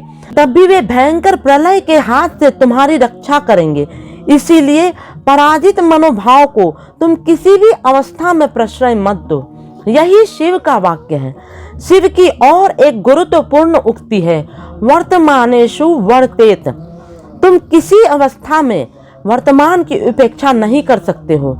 वर्तमान को सामने रखकर तुम्हें अपना कर्तव्य का निर्धारण करना होगा। जीवन की जो कठोर वास्तविकता है उसे किसी अवस्था में भी नजरअंदाज करने से नहीं चलेगा। अर्थात गतिविधि, कर्म तत्परता सभी कुछ परम पुरुष रूपी लक्ष्यानुसार अवश्य ही होना होगा। उसी के साथ उस समय जो आवश्यक समस्याएं हैं उनका समाधान करना होगा, अर्थात खाद्य समस्या, वस्त्र समस्या, निवास स्थान, शिक्षा, चिकित्सा और अन्य जागतिक समस्याओं के स्वस्थ समाधान के लिए भी तुम्हें कठोर रूप से तत्पर होना पड़ेगा। इन सभी समस्याओं के समाधान के समय सर्वदा एक बात को स्मरण रखो, यही शिव का निर्देश है कि मनुष्य किसी भी अवस्था में जीवन के कठोर वास्तविकता की उपेक्षा न करे। श्री श्री आनंद मूर्ति जी, ओडिशा, 12 अक्टूबर 1980 ईस्वी। वेद में अध्यात्म विज्ञान। आज मैं वेद के अध्यात्म विज्ञान के बारे में कुछ कहूंगा। तुम लोग जानते हो, प्रारंभ में वेद एक ही था। परवर्ती काल में कृष्ण द्वैपायन व्यास ने एक वेद को 3 भाग में विभाजित किया, ऋक, यजु और अथर्व। तुम लोग इसे भी जानते हो, रि या रि स्वर वर्ण का ऋग्वेदीय उच्चारण हुआ अर, इसी से ऋक शब्द का उच्चारण होगा रक, सामवेदीय उच्चारण होगा ऋग्वेद और यजुर्वेदीय उच्चारण होगा ऋक। तब ये 3 प्रकार की उच्चारण विधियां स्वीकृत है। प्रारंभ में सामवेद कहकर कोई पृथक वेद नहीं था। अन्य 3 वेदों में ही कुछ न कुछ संगीतांश था। संगीत के बदले में केवल गीत शब्द का प्रयोग करना भूल होगा। संगीत हुआ नृत्य, गीत और वाद्य, इन तीनों का समाहार, और गीत माने केवल कंठ गीति समझा जाएगा। कंठ संगीत कहना भूल है, बल्कि कंठ गीति कहना उचित है। सम गय धातु जोर अक्ता प्रत्यय करके संगीत शब्द निष्पन्न होता है। ऋग्वेद हुआ प्राचीनतम वेद। आज से विगत 15,000 से लेकर 5,000 वर्ष तक ऋग्वेद का रचना काल था। ऋग्वेद के पश्चात यजुर्वेद, उसके पश्चात अथर्ववेद रचित हुआ था। इन तीनों वेदों में कुछ न कुछ संगीतांश थे। इन संगीतांशों ने परवर्ती काल में पृथक पृथक रूप से संकलित होकर एक चतुर्थ वेद के रूप में स्वीकृति लाभ किया। वेद के इस भाग का नाम सामवेद है। संस्कृत भाषा में साम माने संगीत। यह कोई स्वतंत्र वेद नहीं है। वैदिक युग के शेषांश में रचित हुआ था अथर्ववेद। ऋग्वेद भारतवर्ष के बाहर रचित हुआ था। यजुर्वेद की रचना फारस में हुई, ईरान में हुई और शेष अफगानिस्तान में भी आंशिक रूप में भारतवर्ष में रचित हुआ था। उस युग में अफगानिस्तान भी भारत के भूखंड के अंतर्गत अवश्य था। तब अफगानिस्तान का नाम गांधार था। गांधार देश की राजकन्या थी दुर्योधन की मां गांधारी। मैं जानबूझकर ही कह रहा हूँ कि वेद रचित हुआ था, लिखा गया था, ऐसी बात नहीं कह रहा हूँ। कारण कि उस युग के बड़े बड़े विद्वान पंडित लिखना नहीं जानते थे। कारण उस समय लिपि का प्रचलन शुरू हुआ ही नहीं था। लोग मुंह ही मुंह ज्ञान की चर्चा किया करते थे। इस तरह से ही ज्ञान का प्रसार होता। गुरुगण मुंह ही मुंह शिक्षा दिया करते थे और शिष्यगण कानों से सुनकर उन सभी ज्ञातव्य विषयों को कंठस्थ किया करते थे। ज्ञान की बातें अक्षरों में लिख डालने की कला कौशल की जानकारी नहीं थी। अथर्ववेद की रचना सर्वप्रथम प्रारंभ हुई थी गांधार देश में और शेष हुई थी उड़ीसा में। भारत के अन्य भागों में अथर्ववेद की प्रामाणिकता स्वीकृत नहीं हुई। तब ओडिशा में अभी भी कुछ कुछ अथर्ववेदीय परिवारों का प्रमाण मिलता है। वे इस अथर्ववेद को मानते हैं। ऐसा कहकर वे वेद की भाव जड़ता, डोगमा को बिल्कुल ही ग्राह्य नहीं करते। इसके लिए तत्कालीन समाज इन सभी अथर्ववेदियों को अच्छी दृष्टि से नहीं देखते थे। भारतवर्ष में अन्य अंश के लोग अवज्ञा के साथ कहते अथर्वान्नमा भुंजी था, अर्थात अथर्ववेदी लोग जिस कारण से तंत्र प्रभावित सांस्कृतिक भावधारा को मानकर चला करते थे, इसीलिए उनका अन्न जल अस्पृश्य था। अथर्ववेद के रचयिताओं में प्रथम और प्रधान ऋषि थे महर्षि अथर्वा। उनके नाम से ही वेद के इस भाग का नामकरण हुआ अथर्ववेद। जब इन अंचलों में तत्कालीन वेदज्ञ पंडित लिखना नहीं जानते थे, वे यथेष्ट विद्वान थे, ठीक ही, किंतु उस समय लिपि का आविष्कार नहीं हुआ था। दुर्भाग्यवश सैंधवी लिपि के अंतर्धान के बाद तत्कालीन भारत में 3 नई लिपियों का उद्भव हुआ। इलाहाबाद के उत्तर भाग में एक लिपि और अन्य 2 लिपियां। उनमें से एक लिखी जाती दाईं से बाईं ओर, जैसे उर्दू है। इस लिपि का नाम था ब्राह्मी लिपि। अन्य लिपि का नाम खरोष्ठी है। यह लिपि लिखी जाती बाएं से दाहिनी ओर, जैसे उड़िया। आज से 3-4 हजार वर्ष पहले उन्होंने ब्राह्मी और खरोष्ठी उभय लिपियों में संस्कृत भाषा लिखना प्रारंभ किया। इसके पश्चात भी ब्राह्मी और खरोष्ठी लिपि के अंतर्धान होने पर 3 नई लिपियों का उद्भव हुआ। इलाहाबाद के उत्तर पश्चिम भाग में शारदा लिपि, दक्षिण पश्चिम भाग में नारदा लिपि और इलाहाबाद के पूर्वी भाग में कुटिला लिपि का प्रचलन था। वर्तमान कश्मीर, पंजाब, जम्मू और हिमाचल प्रदेश में इस शारदा लिपि का प्रचलन अभी भी है। तब वर्तमान में इस लिपि को कुछ विकृत करके लिखा गया है। इलाहाबाद के दक्षिण पश्चिमांत में प्रचलित लिपि का नाम नारदा है, कारण गुर्जर नागर ब्राह्मण इस लिपि में संस्कृत लिखा करते थे। यह नागर ब्राह्मणों द्वारा व्यवहृत लिपि है। ऐसा कहकर नारदा लिपि को नागरी लिपि भी कहते हैं। वर्तमान हिंदी भाषा इसी नागरिक लिपि में लिखी गई है। पूर्वी भारत में प्रचलित लिपि का नाम कुटिला है, कारण कि इन लिपियों को टेढ़ा करके गोल करके लिखा गया है। ओडिशा की लिपि इस प्रकार की ही गोलाकार लिपि है। इसका कारण हुआ, इस लिपि को लिखते समय कोनों को हटाकर लिखते हैं, जैसे ठ लिखने पर शून्य की भांति गोल कर लिखा जाता है। अब ताड़ के पत्ते के ऊपर लोहे की कलम से लिखते समय हमारे पूर्व पुरुष पत्ते के कुछ अंश में छेद कर डालते थे। इससे ताड़ के पत्ते में लिखी हुई पांडुलिपि की यथेष्ट क्षति होती। इस कुटिला लिपि की एक कन्या स्थानीय लिपि हुई उड़िया लिपि। यह उड़िया लिपि के हिसाब से बहुत ही अच्छी है। यह प्रायः 1100 वर्ष पुरानी लिपि है। आजकल संस्कृत और हिंदी पुस्तक पत्रिकाएं आदि नागरी लिपि में लिखी जाती है। नागरी का आयुष्काल हुआ 1800 वर्ष। भारत के सांस्कृतिक ऐतिह्य के इस मूल्यवान क्षेत्र को तुम लोग भली भांति स्मरण रखो। इस उड़िया लिपि का गुरुत्वपूर्ण अक्षर हुआ र और ल। ये ध्वनियां अति प्राचीन हैं, बहुत प्राचीन द्रविड़ भारतीय ध्वनि विज्ञान के साथ संपर्कित हैं। ऋग्वेद और यजुर्वेद अति ही प्राचीन है। इनमें आध्यात्मिक अंश बड़े ही स्पष्ट हैं। तुलनामूलक रूप से यजुर्वेद की ही मंसाध्यात्मिक परिचिति अधिकतर सुस्पष्ट है, क्योंकि यजुर्वेद के युग में मनुष्य ने साहित्य, दर्शन, विज्ञान में पहले की तुलना में बहुत अधिक अग्रगति की थी।